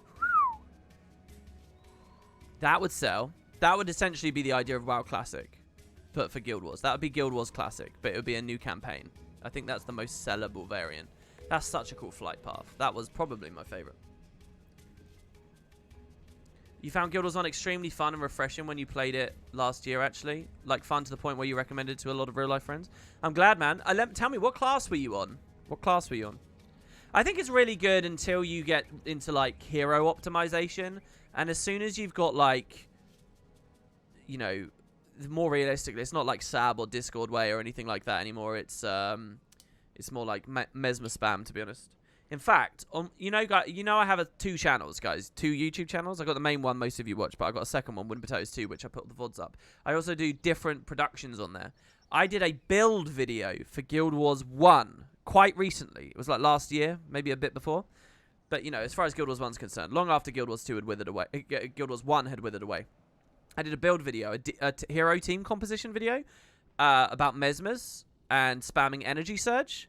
And I looked at the viewership of that last night. I have like 30,000 views on that on a nothing channel, talking about an old game and a hero composition. 30,000 people tuned in to look at Guild Wars 1 Buildcraft. How crazy is that? It's kind of weird, you know. There's these little and you know, like hundreds of thousands of people tuned in to hear me talk about what was it? The windowed full screen update where they did a bit of draw distance stuff. Do you remember when they bumped the draw distance? I did a video. Hundreds of thousands of people watched that. So is Guild Wars Classic a possibility? I mean, a new campaign for Guild Wars 1. I think that would sell like hotcakes. Especially if it was released right around now in this climate with the Classic, where all the nerds are looking back at their old experiences. And it's kind of very bankable at the moment, just because of WoW Classic. You know, you just kind of coast on the back of them. You know, like when a summer blockbuster comes out at the movies, and then there'll be like another movie that's the exact same script, just different characters and some minor alterations. Kind of like Flipper coming out right around the same time as Free Willy and stuff like that. Actually, that's probably not a good example. But you know, that's what ArenaNet could have done with Classic. They could have piggybacked. They could have done a new campaign for Guild Wars 1. Oh, and if that had been announced on, I'm glad I didn't think about that before the announcement. If I'd got people hyped about that, would have been even worse. Have I been doing Zia? Not for a while. Someone that was helping us do it, I think they got broken, so I haven't done it since. Complete the Convergence of Sorrow Elegy achievement and then speak with Amira. Well, I did my Elegy armor, but where was Amira? Is she in the Sun's Refuge, I would guess, possibly? Is she the time traveling chick or whatever it was? You want a Guild Wars 1 expansion taking us to pre-ruined ore, or maybe Valtech can take us there? Yeah, like just release Utopia and have Valtech in it. But I don't know. I don't want a really big time travel story, really. I just want to like go to a continent and just have that. You know, can you imagine that pre-searing experience, but in 2019? Yeah, she's the undead armorer. This is entirely WoW Classic that's done that to me as well. It's entirely WoW Classic that's got my enthusiasm for that up. Part of me still dreams that Guild Wars 2 guild halls could be changed to be used for Guild Wars 1 style GVG. Yeah, that was a fun little part of Guild Wars 1 as well. That was an interesting element they had. Because you guys might not know, but for GVG, for the high-end PvP in Guild Wars 1, there was such a thing as home advantage. Like, your PvP team, your guild, and they were kind of the same thing, right? You would pick a guild hall, and it was at the hall that the PvP fights would happen, right? So you would literally be defending your hall. And the terrain... So, like, if you picked, like, the Hell's Precipice guild hall, that lava would apply burning and cripple and stuff. And so you would practice your own hall, because you'd know your own hall, because you'd have the majority of matches on your own hall, right? And so there was a real idea of home advantage. Who knew which map's best? Where were you seated and why? Pretty cool, right? Guild Wars 2 kind of, you know, Guild Wars 2 has teams that are better at some maps than others and whatnot, but and compositions that are better than some maps, but it wasn't quite the same way, to the same degree that Guild Wars 1's home advantage was. Post-announcement, where does Season 1 re-release remake fit into Sagas? Great question, Anjoys. That can't have been easy for you. I don't think it does. I think they're too strapped. I think if post-layoffs they had resolved to go bigger with Guild Wars for a while, we could have seen Season 1. I'm actually going to go out on a limb now. I don't think we're ever going to see Season 1. I think based on the Friday presentation we just had, I don't think we will ever see Season 1. I just think they're running down the clock to get the next thing out. And they're just desperate to keep their head above water. I think there's a lot of wide-eyed excitement I had before Friday that I don't have anymore. And it makes me pretty sad. I missed her. She's in the northwest. Okay, yeah. I am trying to look really closely at... Well, not this funnel.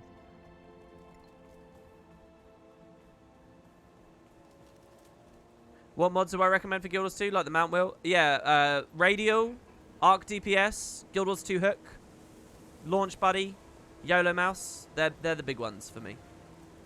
Oh, this is northeast, not northwest. Man, imagine if they didn't do the presentation, it did more damage than hype us up. Your son here has, You might be right. It's an interesting thought, isn't it? Your ArenaNet, you know you don't have anything really like... Well...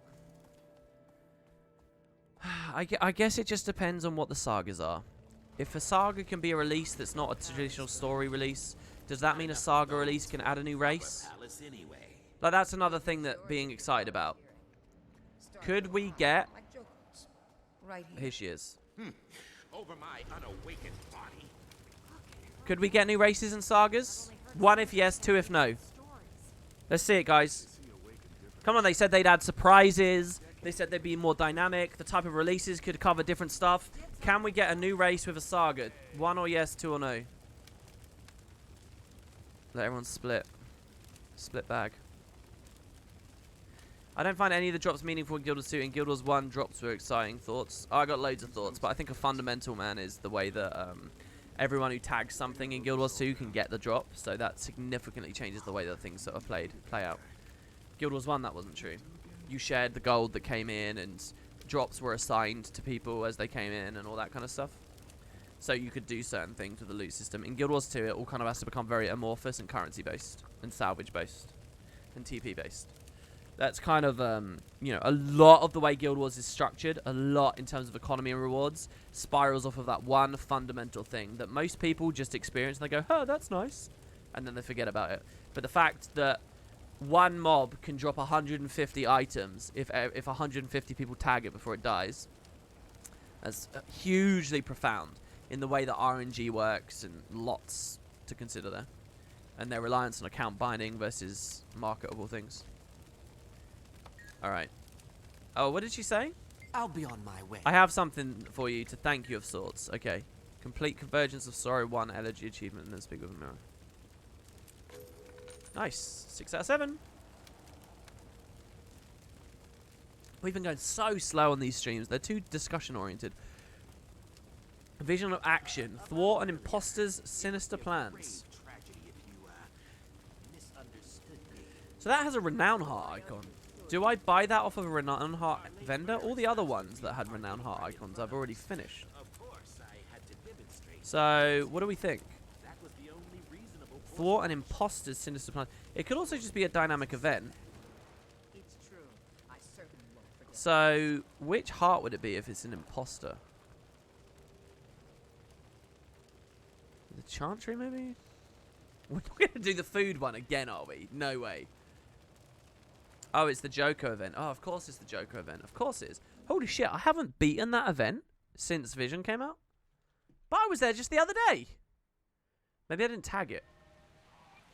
Look, it's raining here as well now. Very nice.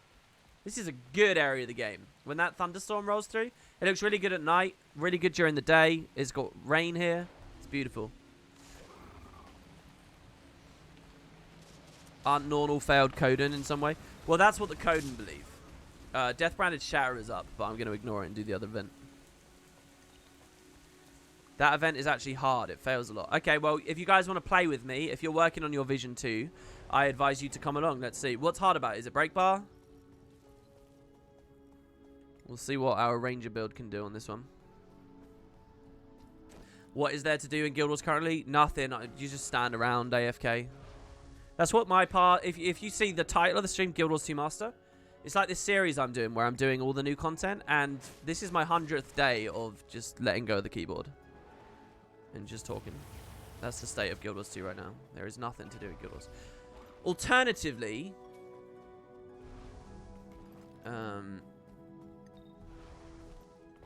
know what I'm trying to say. You could go for skins. Where the hell is the statue? I thought it was one of these POIs. NAOU.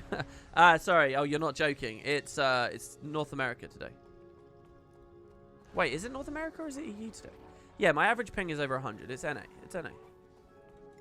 I guess I'm not far to the right enough yet. Yeah, I'm not. Good. You're joking, but that's how many pit players feel bad. Feels bad. Yeah, but they shouldn't. They shouldn't. They're not broadening their horizons, are they? If it was actually true, I wouldn't be closing on 100 days of meaningful gameplay. It frustrates me, man. It really frustrates me that people even ask the question. I didn't mean to be too rude to the person. I'm just trying to be funny. But it does frustrate me that people even ask the question. It's just kind of, you know, ArenaNet haven't conditioned people to go for certain things and do certain things. I don't know. Maybe because it's genuinely not fun, you know, and that's fair, but I think things have a capacity to be fun, but most people won't acknowledge. That's what I guess I feel. Let's try again. This guy's getting pushed back by the bubble. 6 feet tall. Okay, now he's just blown up. Fine. I don't know whether I want to be on the smoke scale or the gazelle. Gazelle's kind of nice because I can gap close, but smoke scale's better for evades. What do you guys think? Okay, wait. Please talk to them. Help them see reason. How these guys see reason. We have a lot of active effects. I'd like to survive this. I don't know what wait's beyond, but I just disappear. I don't want to die. Then don't think about it. If it helps, I've been there. You have nothing to worry about. This seems like the most convincing. Really? You've seen what awaits us and it's not so bad? That's comforting, actually. Alright, we got bronze. If Sagas are less story strictly episodic, could that mean it's more likely we get season 1 back? Well, that's kind of what my mind was drifting into a second ago when I started thinking about the races. You know, what capacity do they have to do alternate things? And in season 1, and I think the reason I cut myself off with that and ended up thinking about races is because season 1's huge. It's massive. I'm not sure that they really. And would that even be part of the saga? I'm not sure. Is that Joko? I think your next shot at season 1 is after this saga. It might go like Icebrood Saga, and then an expansion, or another, and then season 1, and then another saga or something like that. I don't know. Bring this one down. Rocket says I couldn't do masters. I'd find it personally boring. Well, okay, yeah, I'm being a bit cheeky, really, because the truth is, I wouldn't have motivation to do masters if it wasn't for these streams. I like that I stream master. I like that it's given me like something meaningful to do while we discuss the state of the game, and you know, there's like momentum and there's purpose now to showing you guild missions ad infinitum and stuff, right? I like it as a stream concept, but I had no motivation to do this just on my own time for the past year and a half. Played the game very casually for the past year and a half. So I am a bit cheeky to sort of judge people who don't want to do Master. It's kind of totally wrong with me. I shouldn't do it. I should have broken the brake bar instead of going for this. I'll go for it now. I think you have to break his brake bar in order. So now we got 25 might. A shotgun split blade, I think, is value. Great one. We're getting quickness from someone else right now. Doubted you'd return. If you must. Here's a topic I really want you to talk about. How different do you think Sagas would be from Living World episode content? I think that they'll be smaller and more regular. And I think that they will take us between... Did we just get an 18k Axe 4? That was crazy. 7k non-crit there. And I think that they will flip us back and forth from the new maps to vanilla maps and prior Saga maps more regularly too.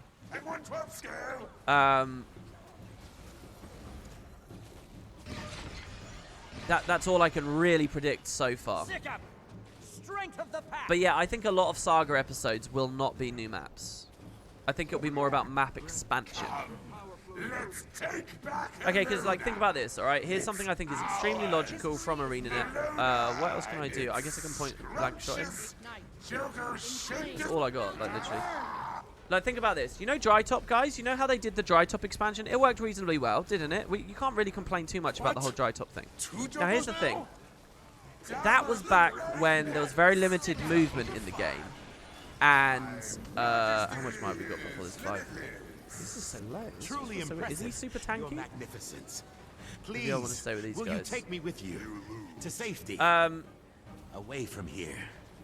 That was back when they were more refined. The movement was more refined. The maps were smaller. They were less confident what they could do and so on. Look at what Season 4 just did. Look at what Season 3 did as it expanded. Look at a map like... Look at the difference between Bloodstone Fen, which was dry top sized, and, you know, but more open, so it actually feels probably smaller. You got to remember the whole underground cavern section, you know, the floating sky islands and Happion's Citadel, as well as the jungle floor section. So I do think they're comparable. Anyway, you got to look at the difference between Bloodstone Fen growing into something like Draconis Mons, and then Season 4. Look at the size of the Season 4 maps. Remember, your perception of the Season 4 maps might be kind of smaller than they really are. They are vast play spaces. But now that we mount, we kind of don't appreciate or value it so much. But that's the state of things now, is we have these epically big maps. So if they return to the dry top idea of map expansion, it doesn't mean you get just a tiny little snippet coming in, like we saw with dry top. You actually get very significant, large new sections of playable terrain coming in with a release, you know, that is mount appropriate and all that stuff. But it's not a new map. Now, I think, again, I mentioned this yesterday, maybe not everyone heard it, but I think the fact it's not a new map saves them from a lot of annoying stuff in terms of currencies and keys and vendors and, you know, parchment work that they probably have to do, and, you know, icons for characters on character select behind you. You know, there's just loads of little things that come with adding full new maps. So they can cut away all that busy work, all that nonsense, and just get to what people really care about, and that's exploring more of the world, right? So it's housed in the same map, but it's exploring more of the world. And I think the majority of Saga episodes will be that. I think we may see across the whole Saga just 2 or 3 new maps coming on Guild Wars. I think we'll see one big-ass one in the north. And then they could do mini things as well. You know, Season 3, we had the mini area in north of Brisbane and stuff. I think they could do mini areas any number of places and expand like Queensdale and shit, you know. So we could have all these little slices popping up all over the place. But in terms of like actual full-on new maps, they'll go less. And I think that saves them. I think that allows them to walk more efficiently. And with a 4th team in the mix, it means there will be a bump up. I think the Saga probably will be. The more I talk about it, the more convinced I get. Sagas probably will be a bump up on seasons.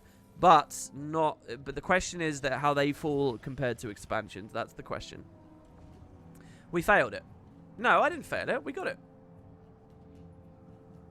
Did we fail at the event, but it took pity on me? Thanks, I guess. I would have done it again. I would have actually earned it.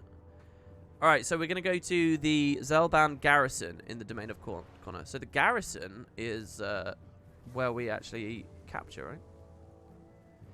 So anyway, there you go. That's what I think about Sagas. And I think they've got space and like current events and stuff, you know, like I think there'll be like current event style stuff constantly integrating. You blame me for failing that? Yeah, it probably can. I wasn't really focusing, I'm sorry.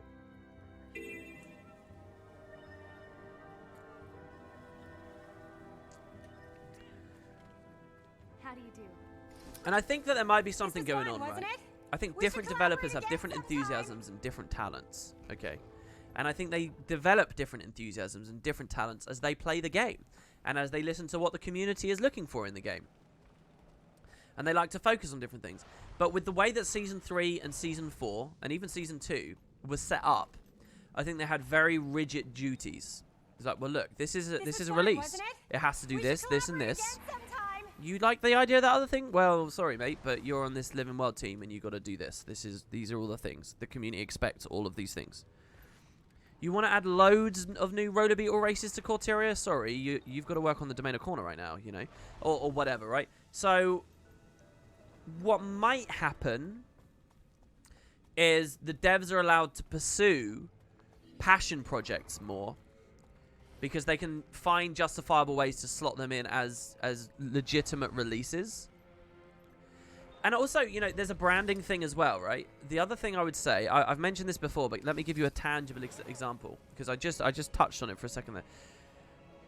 People don't like the year of 2018. What did we get? All right, some of the cynics in chat? What did Guild Wars 2 get in 2018? How many updates did it get over 2018? All right, we would have to wait for a response. But what a lot of people would say is it had 3 releases. Only 3 episodes came out that year. All right, let's look.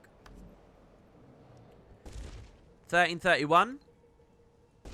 Sorry, so this is... yeah, here it is, right?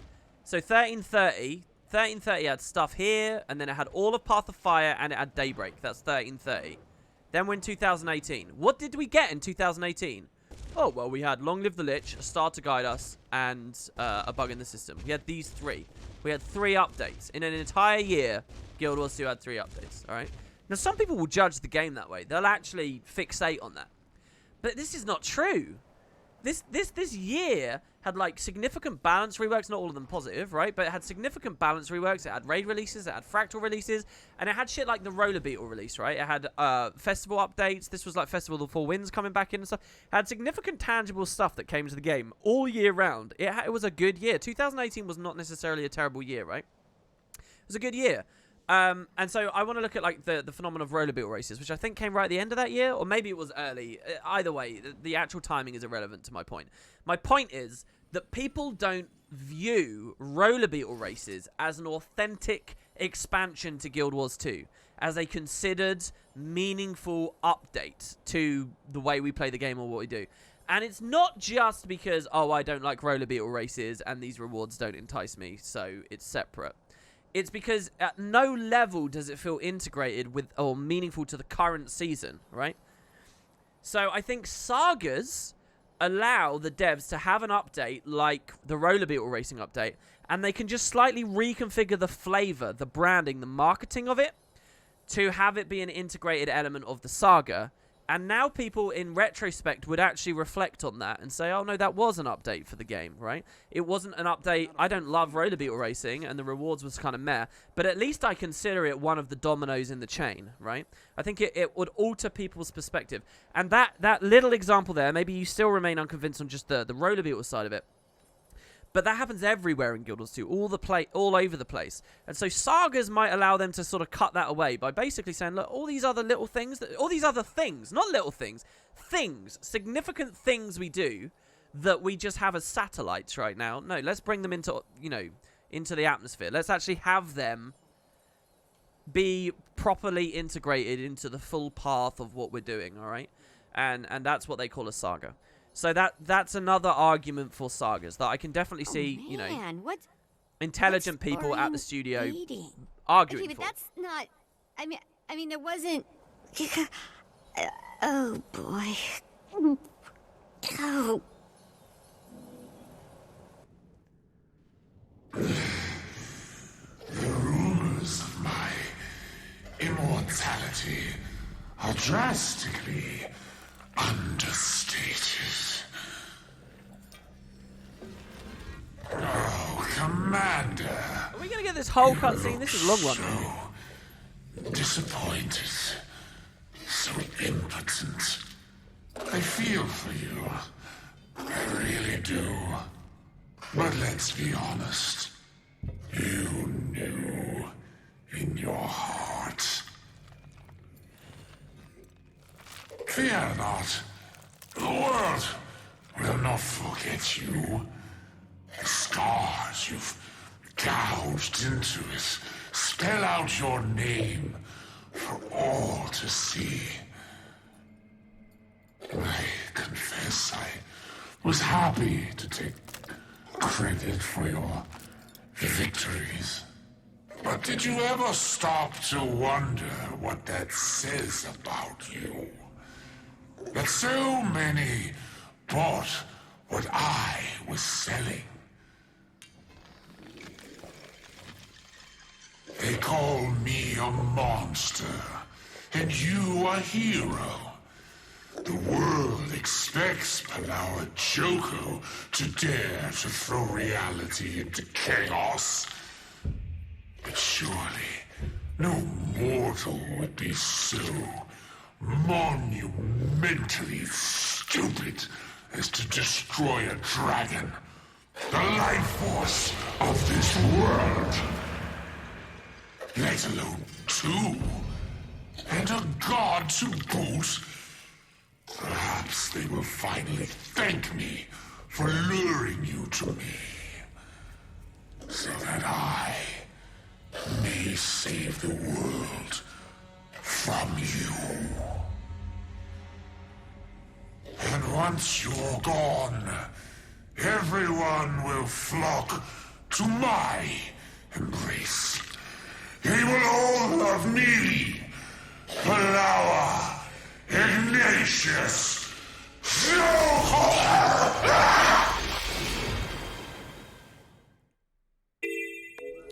Alright, there you go.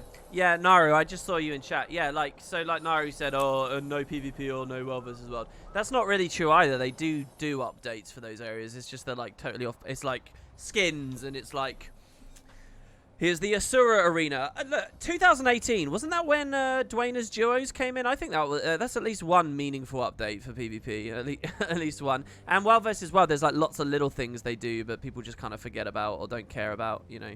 Like, no one wants to say that the Warclaw was an update for World vs. World, but it was an update for World vs. World. But the idea is, hopefully, and this is what the presentation should have done, it should have said, we have a higher scope to do World vs. World and PvP updates, right?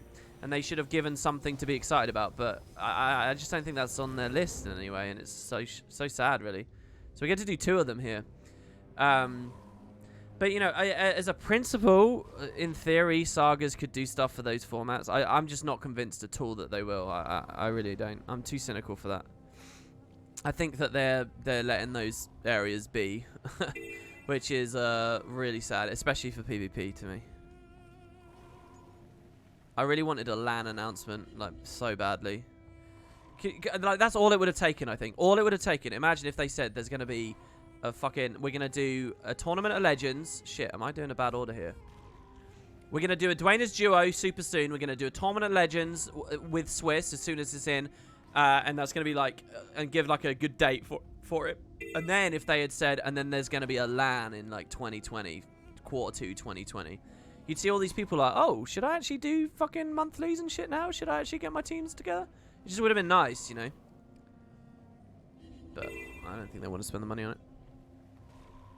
To have good players compete in an empty theater with no audience. I don't think they see it. I'm afraid. What would be good World vs. World that everyone wants? Well, look, I can't speak for World vs. Worlders because I don't really understand World vs. World. I think my experiences of World vs. World have always been horrendous. I don't like the format at all right now. And I've really got to put a lot of work in to figure out what's fun about it. I will put the work in because we need 250,000 kills in there. So I will figure it out. I'll figure out how to enjoy it. But for now, it kind of blows my mind they even have one player in there. But, so someone else will have to speak about an update. But my impression is... that most World versus Worlders are conflicted on what they want. A lot of them just want more of the same, but they want to feel like they're being loved as a format. And a lot of them want, like, totally outrageous, crazy stuff. Like, even adding a new map is contentious to most World versus Worlders. That's, like, crazy to me. What do you mean adding a new map is contentious? I don't fail this, do I, for falling? But, you know, they can't even get behind that. So, I don't know, man.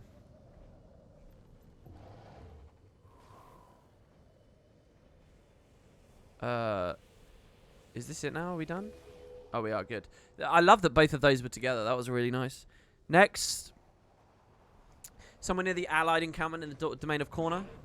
Okay, that's just, like, find an area. Allied encampment is where Ritlock hangs out, right? Over here? No. Further south. It's here. This is the Allied encampment, I think. Oh, no, this is the Allied encampment. Wait, what? But we're already here. Somewhere near the Allied encampment.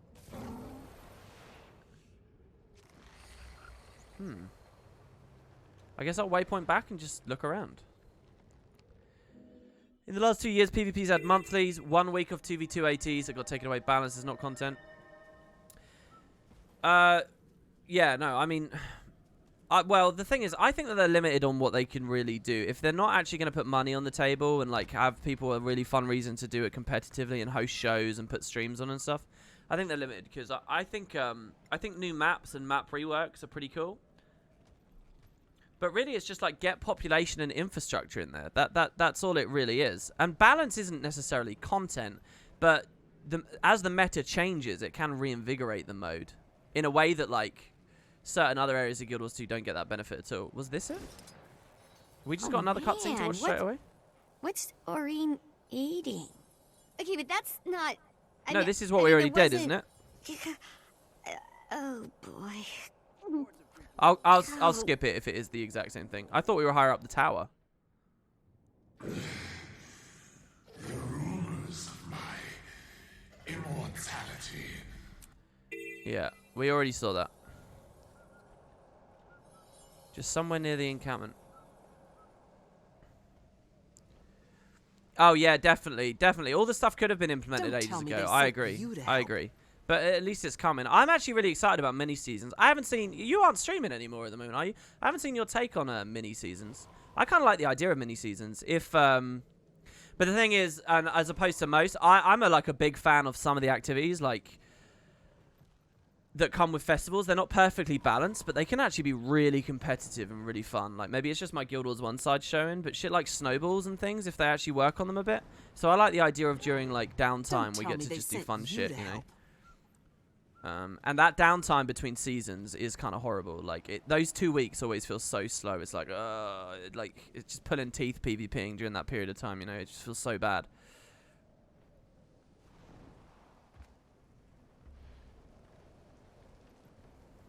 Yeah, you think they'll be fun? What formats do you think they'll do though? You think it's just gonna be duo queue? I mean, sorry, Dwayne as duos. What do they actually call it? It's just called deathmatch, isn't it? It's 2v2 deathmatch. That's the actual game type name. And now that they've got 3 maps for it, they can actually put the vote up, the pie chart vote up. You know? Wild vs. Wild was always cancer, but the population allowed a variety, so people could move to servers which allowed their preferred playstyle. Well, look, look, you don't need my opinions on Wild vs. Wild. My thing with Wild vs. Wild, though, is that it's better the less people knew about it. In the earlier days where there was more variation in gear and levels that people had, and no one knew all the perfect siege strategies and the best kinds of ways to blob, and do you split up and do you do these things, it left for really emergent and divergent experiences. Now it's basically like, it's like a shit conquest simulator. That's what it is.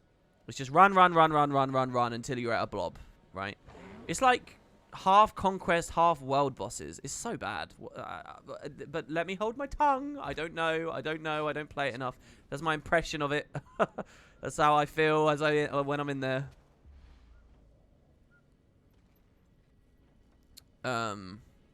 Commander! I'm on the verge of something incredible. I need your help. I'm kind of lost here. I don't know where the hell this thing is. There are a couple of us standing by it. Yeah, and go you guys. Go you troopers. That's solid. Good job. Don't tell me they sent you to help.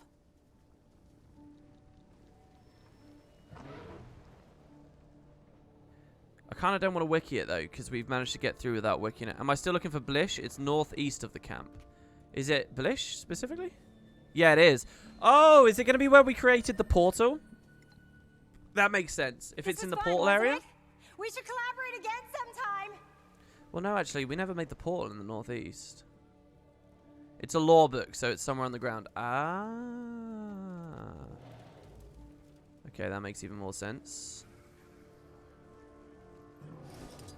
Oh, I thought I could go in that building. Commander! Commander! I'm on the verge of something Oh incredible. my god. Okay, I need your help. all right. Dialogue is off. Oh, this guy says here that is not northeast. Alright, that's fine though. Portal, you mean rip in the space-time continuum? Well, yeah, they actually refer to it as exactly that. Here, let's see what he says. So we kind of get to check in with each of the characters. This is quite nice. Alright, this appears to be a physical printout of a data log. You can make out Blish's name in the owner field. Execute data log printout. Inquest activity at the Rata Primus installation will be put on hold for the foreseeable future.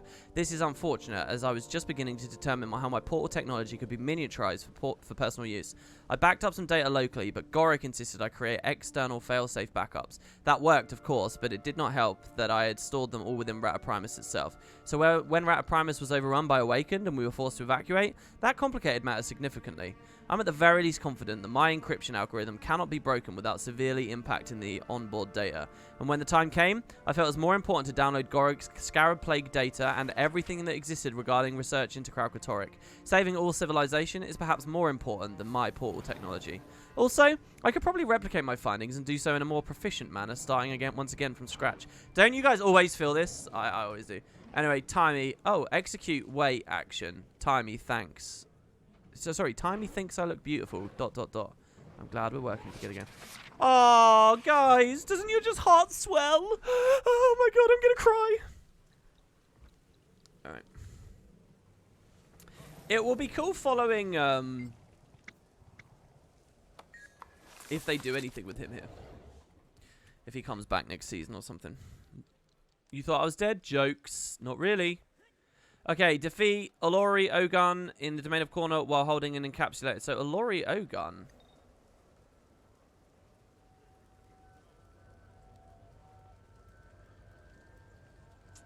I'm not sure I remember where this guy is or what event this is. It's not a part of the main meta. It's a bit like the equivalence of the corpse caravan that we did on a previous one. It's a bounty. Ah. I recognize the name, though. That's not just a generic bounty. Oh, that's the, this is the character we... Wait, is the character you meet in the Path of Fire main campaign? Do they become a bounty? It's the totally super fun bounty that summoned loads of ads. Kerry loves the bounties, everyone. Bounties are her favorite content. Oh, shit, I didn't realize that they did a significant story NPC as a bounty. Oh, here she is. All right, guys. Well, look, do you guys want to spam up a Zerg? I'll give people a chance to join. All you have to do, I'm on North America. All you have to do is type /join list. Sorry, /squad join list, and you can play with me, and we'll get this bounty. If you've been waiting on it for Vision, now's your chance.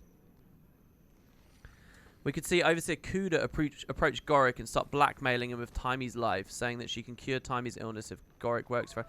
Costage, you're really on the Kuda hype train.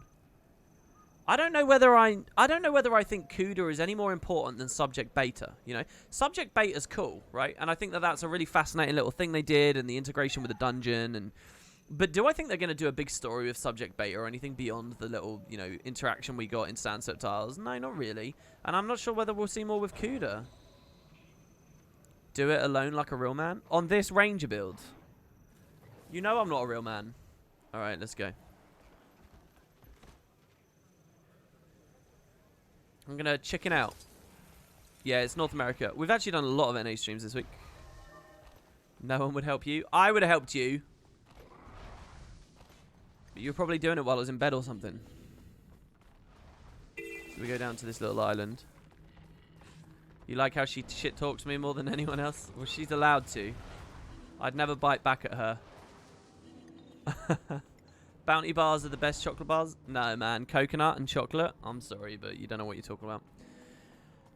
Gross. Actually, I tell a lie. That's one of those things. I used to hate bounty bars when I was little, but they're alright now, I think. I haven't had one for a few years. But, yeah, bounty's okay. That's a lie. You're fine with a Zerg, just need another mode, like big GVG and a small... Like, you guys don't understand. New modes just takes an already small, fragmented player base and splits it again, alright? Don't you know, like, that joke about, you know, USB and formats and things, you know?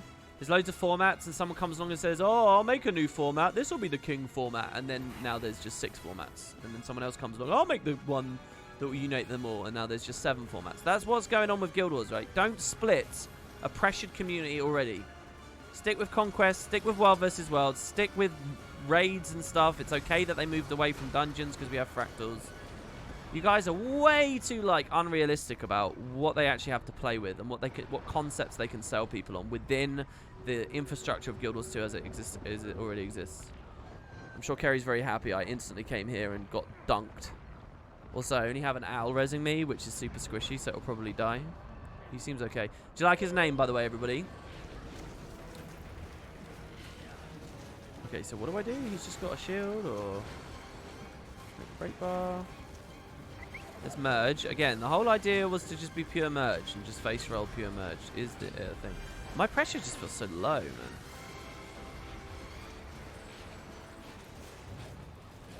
I'll go with a worldly impact. Split blade. I've got to actually learn the bounty mechanics. This is the thing. So we got the like beams that are rotating, and you don't want to get caught by the beams. What else has he got?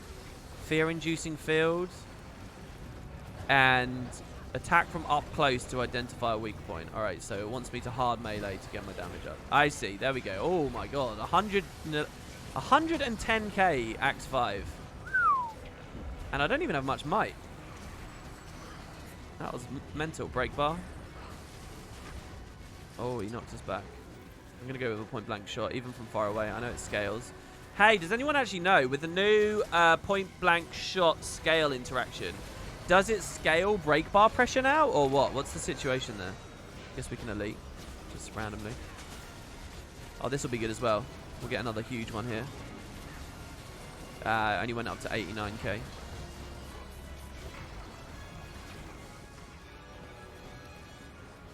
Oh my god, easy. There you go, that's it. That's Vision T1 done, isn't it?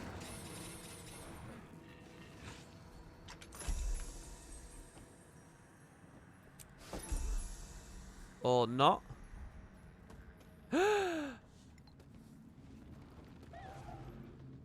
Fuck, wait. Oh, shit. We have to do it again.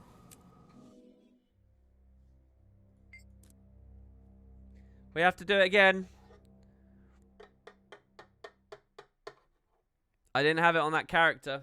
I had it on the wrong character. It's still on the Revenant. We swapped to Ranger and the item's still on my Rev. Oh, dear. Well, we'll just go to a bank, shall we? I don't know what the cooldown's going to be on that. That's really annoying. It's always 322 break bar. It's 150 for every difference. For every distance. Looks like 2 of you are giving conflicting information there. But okay. You're both saying it's a static amount, and that's the relevant bit. The actual quantity, I guess, doesn't matter too much. You put them in shared while you did this? Yeah, I was just expecting to do it all on Rev, and I guess I just messed up. Also, why did it go through with the Joko thing, then? We did the imposter event, and it dinged. There it is, memory and capsule. Maybe if we can pop another map, the bounty will be up. If you guys can get another map, I'll be well up for that. That's okay, WP. We'll do it twice for you.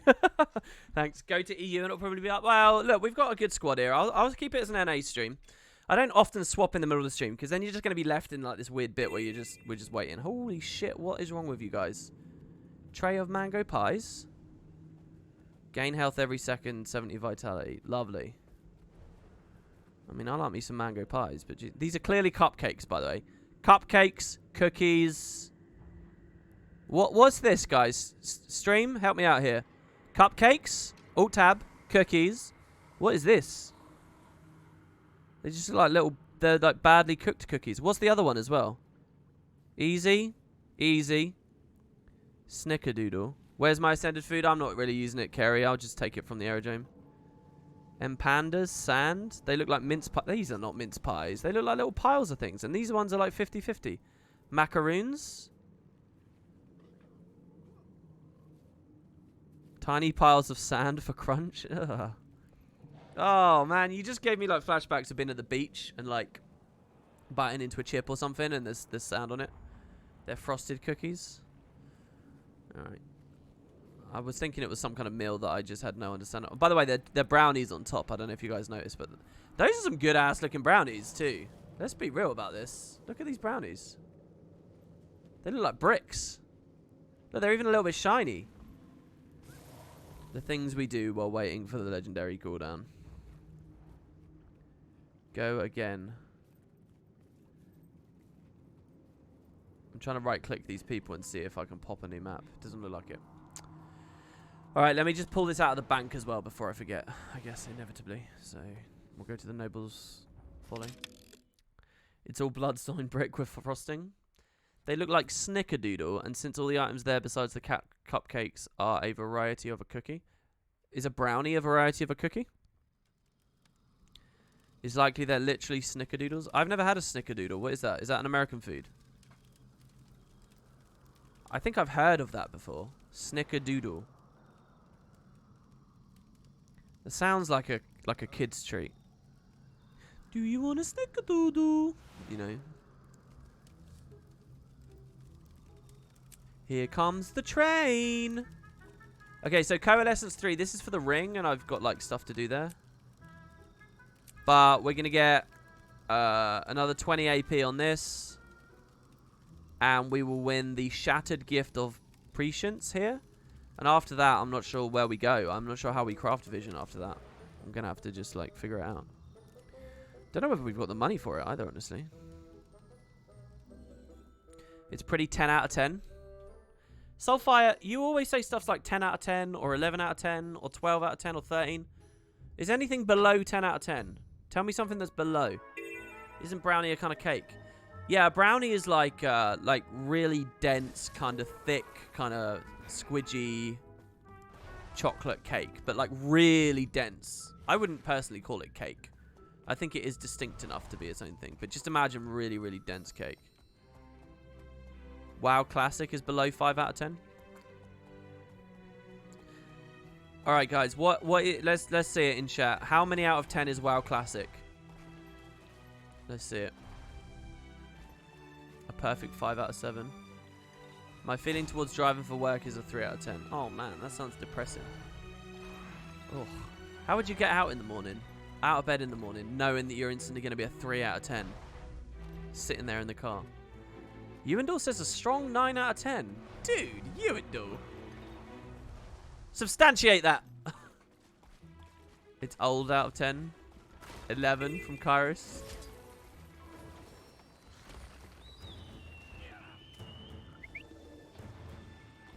One out of 10 alone with friends. 6 out of 10.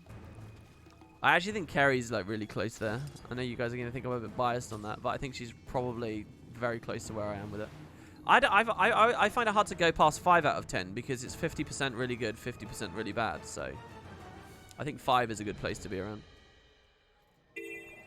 I have more fun than 1 out of 10 alone. I'm okay alone in that game. I'm not so, you know, I'm not as low as a 1 out of 10, but it's pretty bad though. It is pretty bad.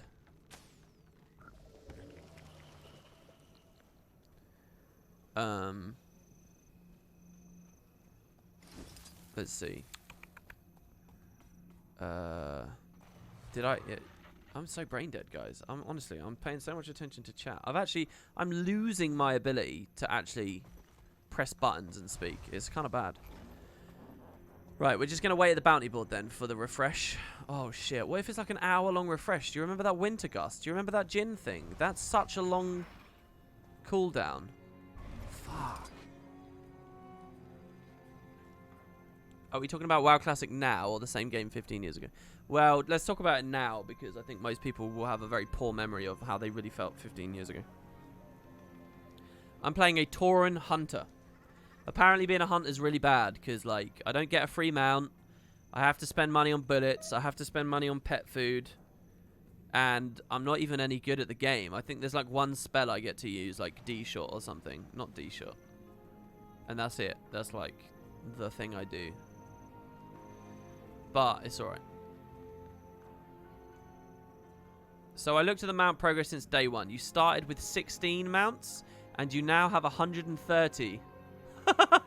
Jesus Christ. And I think that's 130 mounts in the past 7 days, by the way. No, D-shot is distracting shot. Sorry, I say D-shot because Guild Wars 1 had distracting shot, except it was a good skill, because that game has really good combat. Any old Ranger mains who used to use D-shot in chat? Guild Wars D-shot? You got to hit that D-shot, that infuse. Has anyone in chat ever D-shotted an infuse? Let's hear it. So that you guys know the mechanic. The idea is one of the skills heal monks could use in Guild Wars 1 as a last recourse to save someone's life was infuse health, which basically rips the monk's health in half. They sacrifice a shit ton of their own health, but then they give that health to an ally. And what was prominent about it was an insanely huge heal, but on an almost instant cast time. Like, infuse health, you could cast really quickly. So the way that Guild Wars 1 worked is you try, in PvP, you try and coordinate spike a target down. You'd proc the barbs on him or something, or you'd fake a barbs on one target, and you'd have all your rangers, like, spike someone, right? This is like the R-spike combo. There's many spike combos out there, you know. Maybe it involved the warrior going shock and then eviscerate or whatever. But shock would be like a knockdown. So a monk would see the spike coming, or in the middle of the spike, and the monk's only way of saving his friend's life to respond quick enough is the monk would have to infuse health. But but you could try to interrupt the infuse. So, and distracting shot from rangers was a really good tool for interrupting. It was like Guild Wars 2's power block. You know, you interrupt and the skill goes on a longer cooldown. It was like that. It's really punishing to use though. So, you know, if you D-shotted an infuse, you've secured the spike on another target. Fucking cool. Concussion shot was very good as well. I can't remember concussion shot that much. I'm guessing it played with days.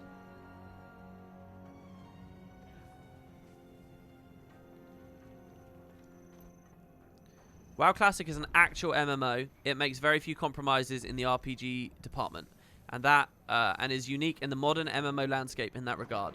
There are very few game contrivances in Classic that take you out of the world. There is no LFG tool. There is no loading screens. Portals are only provided by mages. The story doesn't revolve around you. You're merely passing by when something else occurs. Every level has something for you to look forward to.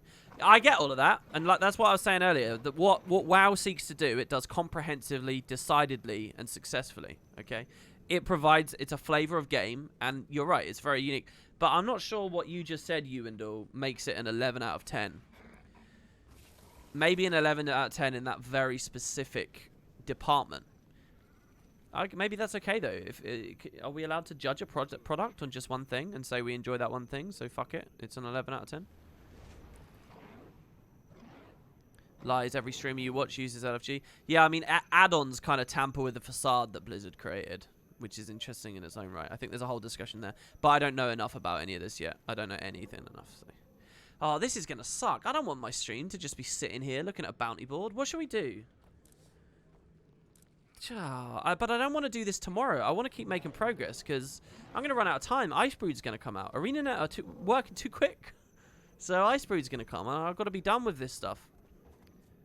What? Yeah, can somebody preempt me? What happens when I ding this? What happens? Do I get another collection? What am I even combining this with? Check the mats I need for the rest of Vision. Yeah, that's what I'm thinking. There is a second collection, okay. ArenaNet start answering account tickets. We can't play the game. Oh, someone talked to me about that, and I managed to go completely off topic earlier. Yeah, I have a support ticket up right now, but I got told, I kind of got fobbed off, pretty much. I got that Heartathon's Veterans reward, and I said, look, I'm a veteran, I really want a reward, and thanks for this. But I already have all these skins, so what? Do I just not get a reward because I'm too much of a veteran kind of thing? And I said, well, look, these are offering these masks. I am actually missing a mask. It's one that pretty much everyone got, but I missed out on. It's the purple one. So could I just delete this box and get the purple mask? That's basically what I said. And I said, look, I get it. It's kind of weird and stupid. And if you say no, then you say no. That's fine. And I waited on a response. And they responded to me this morning. And I got a generic response that I think they're just copy-pasting. Saying, thanks for the ticket. We've got a lot of things going on right now. If you need this resolved later. Feel free to submit another one. It said something along those lines. So I think what's going on is they've got a lot going on with support because of the free Heart of Thorns. If you actually post a ticket right now, you'll see there's a new section there about getting Heart of Thorns refunds and stuff. So I don't know, maybe they're just a bit swamped. Read squad chat. Oh, Troop Marshal is up on this map. Hype. Jiu-Jitsu 27. Thanks, man. There we go. Yeah, everybody join on me. I'll go to subgroup 2. You can just right-click join on. ANET and generic responses. Name a more iconic geo. I actually think support's really good. Every time I've ever interacted with support, they've been nice. They've been humans. They'll like put little emojis and stuff, and you know they're just decent people. So every single support interaction I've ever had has been really good. Prompts. It's excellent. And I appreciate they're a bit crunched at the moment. And my request is super frivolous and pushing the bounds, so I'm not mad at all. I'll just try again in like a week and I'll see. Priority should be for account ticket because we can't do anything. Can't even log into game. Yeah, I mean, absolutely, yeah. Let them prioritize where they need to. My thing's like, you know, just some bullshit nerd trying to squeeze extra rewards out of the game. Wait, they're going to PAX? It is PAX, isn't it? More iconic. An order of shadows and waiting for timer? What do you mean with that? You've only dealt with support twice, and every time they've been amazing. Yeah, I think that the support are very good. I'm not afraid to compliment a part of what they're doing. I think support does well. The content in Classic promotes social interaction. I agree with that. Adversarial mechanics like mob tagging actually creates a sense of community. Yeah, I agree. I think that's something that ArenaNet totally messed up with you, Undor. I think I said earlier on the stream. I don't know whether you were there. If you want WoW Classic discussion, go earlier on the stream, really. But I said that. I don't think ArenaNet understands or embraced what it really means to make a social community kind of MMO. I don't think they really understand some social interactions in MMOs because they kind of go...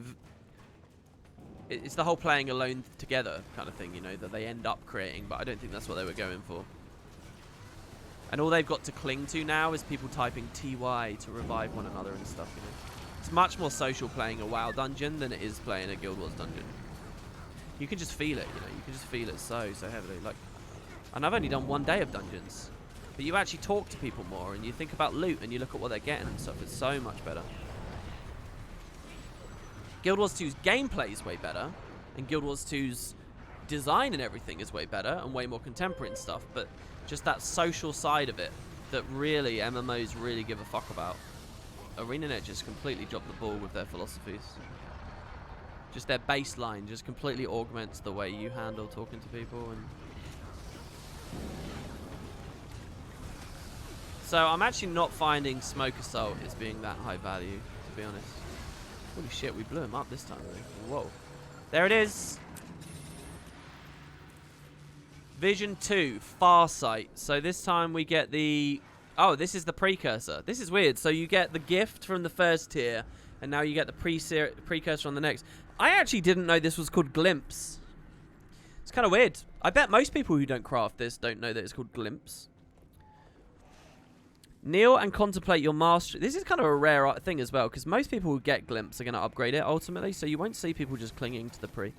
Kneel and contemplate your mastery of the Veil at Insights across Tyria. Only mastery insights in Living World Season 4 are required for this achievement.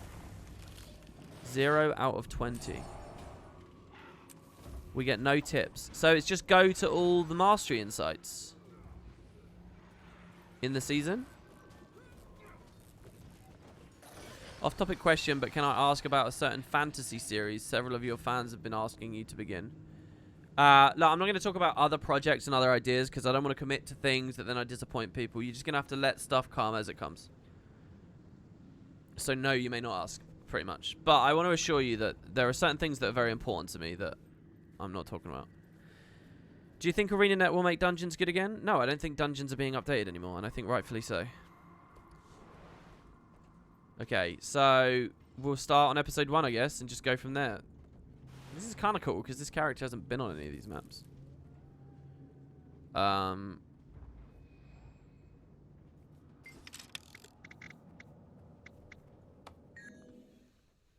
WP is like ArenaNet, he doesn't want to commit to anything? Yeah. I wish ArenaNet had given more support and visibility to Action Cam. It makes the games much more accessible to a 2019 audience, even if not optimal. Yeah, man. You know, I really believe in what you just said. I think you're totally right. And that's why when I did my Let's Play, I made sure within just a couple of minutes of the Let's Play, I was in Action Cam. And I made sure I even have a ranged weapon, and I wanted to show, like, actually using projectile. Because I think the game is way more marketable with Action Cam. I think Action Cam's awesome. But it's not realistic or viable for the way that the game is actually structured, like especially the better you get. But in terms of getting people in, I think it's a very powerful tool. Okay, I might not play Ranger for this, because if we have to unfog everything, we're not going to instantly know where the Mastery Insights are.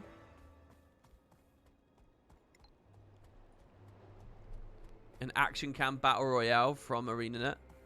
Oh no, just a Guild Wars 2 Action Cam Battle Royale. And that'll be the most pandery thing possible. Do I think ArenaNet will improve anything at all? Is that a cynical question or a serious one? That's hilarious that I'm even wondering. What might they improve? Well, I think balance patches will keep coming. I don't know. I think they will continue expanding on the existing stuff, obviously. And there will be tweaks. But I don't know. Are we going to see fundamental improvements to World vs. World? Are we going to see fundamental improvements? Well, yes, with World vs. World. Because obviously the alliances eventually. Yes, with PvP in terms of implementing Swiss, though I'm not actually sure Swiss is going to be that great because it's just going to bag that. It's going to mean a lot more waiting around. But, you know, they're going to try. I don't know whether they care about doing more fundamental shake-ups and stuff to fractals, like a T5 fractal or anything like that. I don't know whether that's really on the books. So, I don't know. Maybe I'm interpreting your question wrong. I'm just thinking about overhauls, right?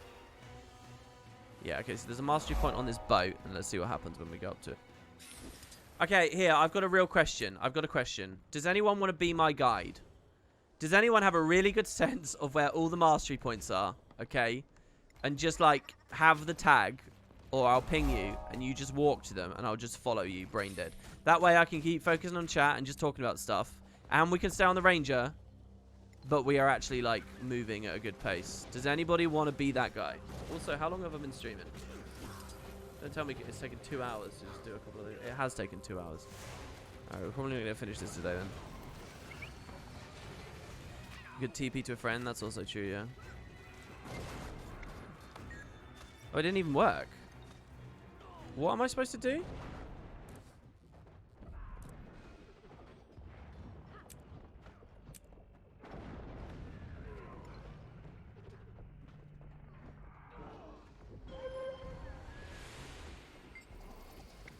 I've gained all I can from this place of power.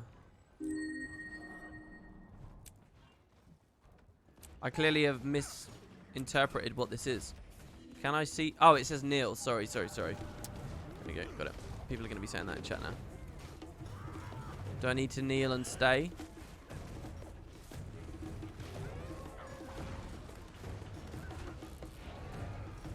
Kneel, you fool of a talk. The opposed fractions is great. It creates a sense of community, but lots of emergent gameplay. There are real forms of animosity. Oh, we have to kneel for ages. Yeah, I agree with all of that too, Yuendor. Alright. So yeah, we got one. Let's see if Necro Jitsu is a thing as well. Oh, I can't actually move to him. Ha! We just TP. We use a TP to a friend to move an inch. I just tried to randomly guess. I was wondering if someone would be far away and we could just go from there. That was pretty funny.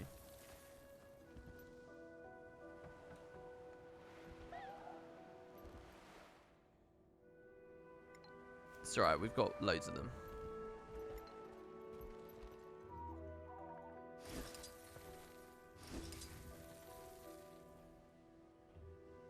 Can we have a list of abandoned content in Guild Wars 2? Stuff no one is playing in the game.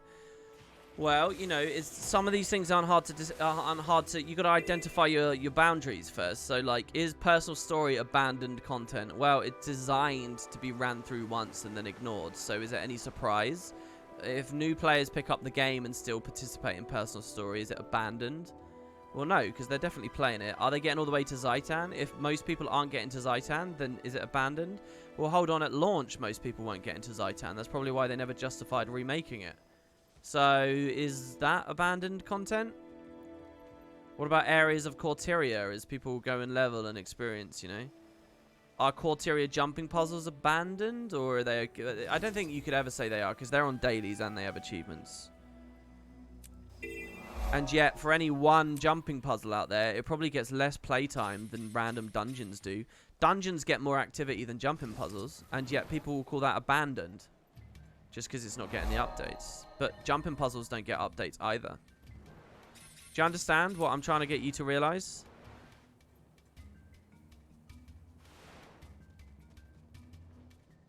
A phrase like abandoned, alright, that's rhetoric. It's not fact. It's not actually... You know, there's nothing really to latch onto there. So you're kind of on a non-starter. But there are definitely things that we can say that ArenaNet have decided to stop supporting with future updates, okay? And not everything needs future updates, but they've made those decisions. So you would put dungeons on that list, definitely. You would put... see, it's weird. That list's actually very short. But then there's a lot of stuff we can pretty much tell they have. Like, guild missions is probably on that list, but the devs wouldn't admit to it being on that list. Or they haven't publicly admitted to it being on that list. Because they want to leave the door open, just in case. But just in case never comes, you know. That's the thing with ArenaNet. They don't rule things out just in case, but just in case doesn't come. Like Heart of Thorns, like activities, right? Keg Brawl. Is Keg Brawl abandoned content? Probably, but they haven't actually said, you know. But we can say with pretty high certainty. So, you know, it's not like a science to that. It's no surefire answer. Jumping puzzles are honestly really fun. Right, like, and people will fuck that up as well. They'll think, oh, it's fun content, so it's not abandoned because it's still fun for me to play. But that's not anything, you know. Keg Brawl's pretty fucking fun, but it's also abandoned content. Once you're done with that mastery point, I'm sitting at the third one. Okay, well, we got the waypoint, and then it's in the middle, right? Is there only 3 on the map? Obviously, I can't press M and actually just look up here and see.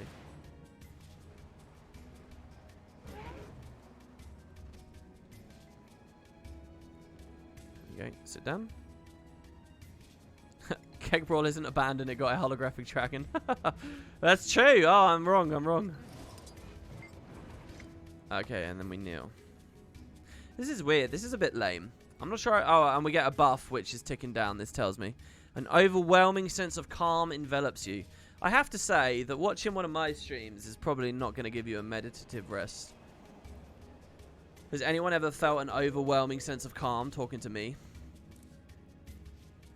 So there you go. That's 2. This is just a bit lazy. It's a bit weird, isn't it? Read any good books? No.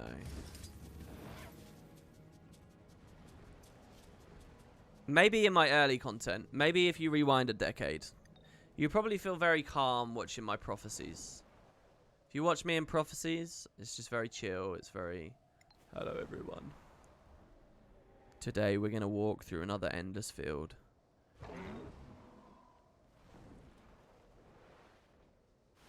I have a soothing voice to fall asleep to. Okay, alright.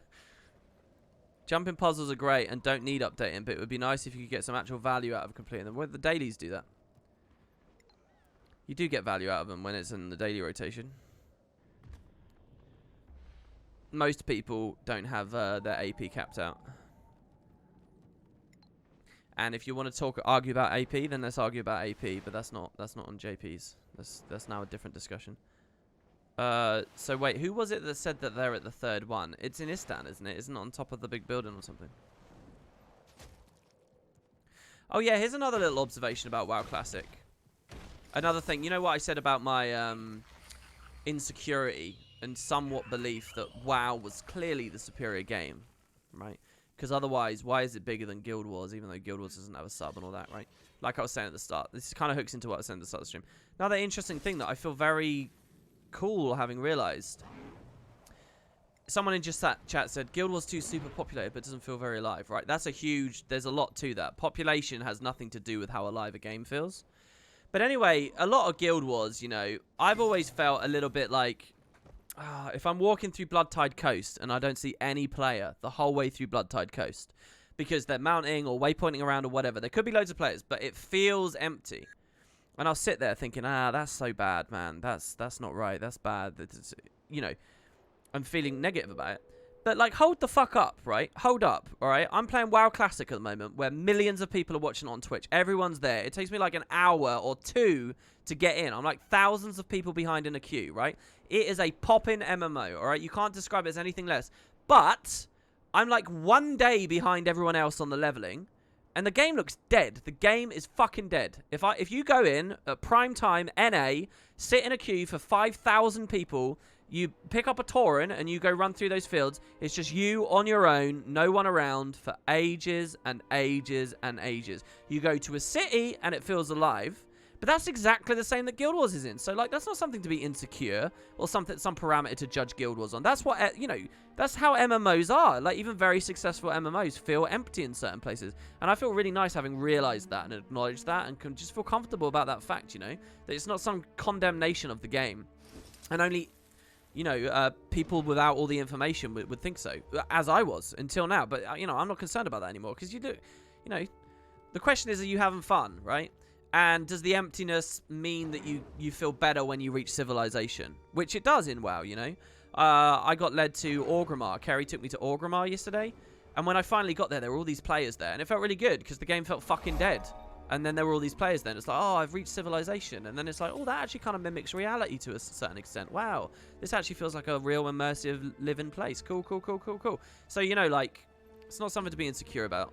And it's not you can't judge Guild Wars 2. It feels dead. It's stupid just because you don't see anyone for a 5-minute period. As far as I can now tell, there is no greener grass. Well, there is 2D MMOs, but you guys won't listen to me on that. But I'm telling you, Swifty, I already answered your question. I said no. That's because I'm a Tauren. Nobody plays Tauren. All right, excuses. This is a crazy question. Do you think WP has evolved to something of a persona, or is it more yourself or less? No, it's a bit of a persona. I'm a lot more exaggerated, and like, I'm a lot ruder, and I'm a lot more, you know, emphatic about things on here. What you see here is kind of just a bit more of an extreme version of me, I think. But also, there's a lot of me that no one sees at all to do with Wood and Potatoes, which is fine in the way I want it. But yeah, it's a bit of a persona. I actually don't really respect the idea of just going online and being you, to an extent, because it's like, well, what the fuck is that? What lazy bullshit is that? To a certain extent. Also, I think the idea of wearing your entire life on your sleeve for money is a bit, I don't know. I think that's a dangerous place to go. Anyway, so we're done. Is the Ashularium the last one? Did I miss one here? Was it just 3 on this map? Did I get this? So 1, 2, 3. Only 3. Okay, good. All right, let's move on. That was multifaceted. Thanks, man. All right, look, Sandswept. Okay, the conversation is getting too introspective now. We're going in circles too much. We've been 2 hours, and that's what a master stream is. They're generally 2 hours, so I think I'll leave it there, guys. We didn't do any unlocks for skins today. We didn't unlock a single skin. We didn't do anything with the gem store. Sale ending soon. Woo. 21 hours left. But we have it already. We're done. These are ending as well. Should I buy one of these? 360 for a glider. But I already have all of those. I already have all of these. I think I have all of these, but 630. Backpack and glider, I already have all of those. What should I buy, though? Thanks for the stream. Yeah, thanks. It was a pleasure, guys. It was really nice today. It would have to be like a mount or a like a gathering item, because they don't come out of unlockers. Bag slot expansion is cheap at the moment, but that's not good for master, so we don't care about that. Character slots, we don't care about. We could do a char die. Do you guys want to do a char die? Are they there? Yeah. Do you guys want to roll for this? Fucking hell, it's so much money. Maybe I should just wait for them to go into unlockers. It's mounts. Mounts is all that I can really worthwhile think of doing. Exotic breeds. I'll buy an exotic breeds mount. Because why not? Right, so we buy 400 gems for 100-ish gold.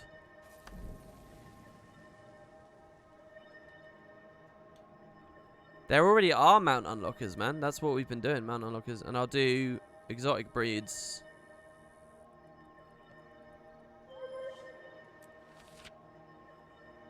And this will be a random exotic breed that we don't already have. Ready? 3, 2, 1. The Vabian Lightpaw. Ta-da! Nice. Alright, yeah, thanks guys. That was very cool. Tomorrow, we will get this next bit of vision done and then hopefully get into the money side. The money side might be a bit annoying. But yeah, tons of AP that we're getting. Kind of crazy. Hope you enjoyed the discussion. I hope you all had fun. And keep an eye out on my YouTube channel because open world builds will be beginning today. You're not actually going to see the builds themselves. Don't get too excited. But you are going to see my introduction to the concept. And you are going to see my video on all the gear, which is a huge, huge, huge thing. So, yeah. Sorry, Cho. Yeah, we're done, man. All right, anyway, so you guys can join Discord if you want to have a chat with me. And until next time, take it easy. Thanks, guys.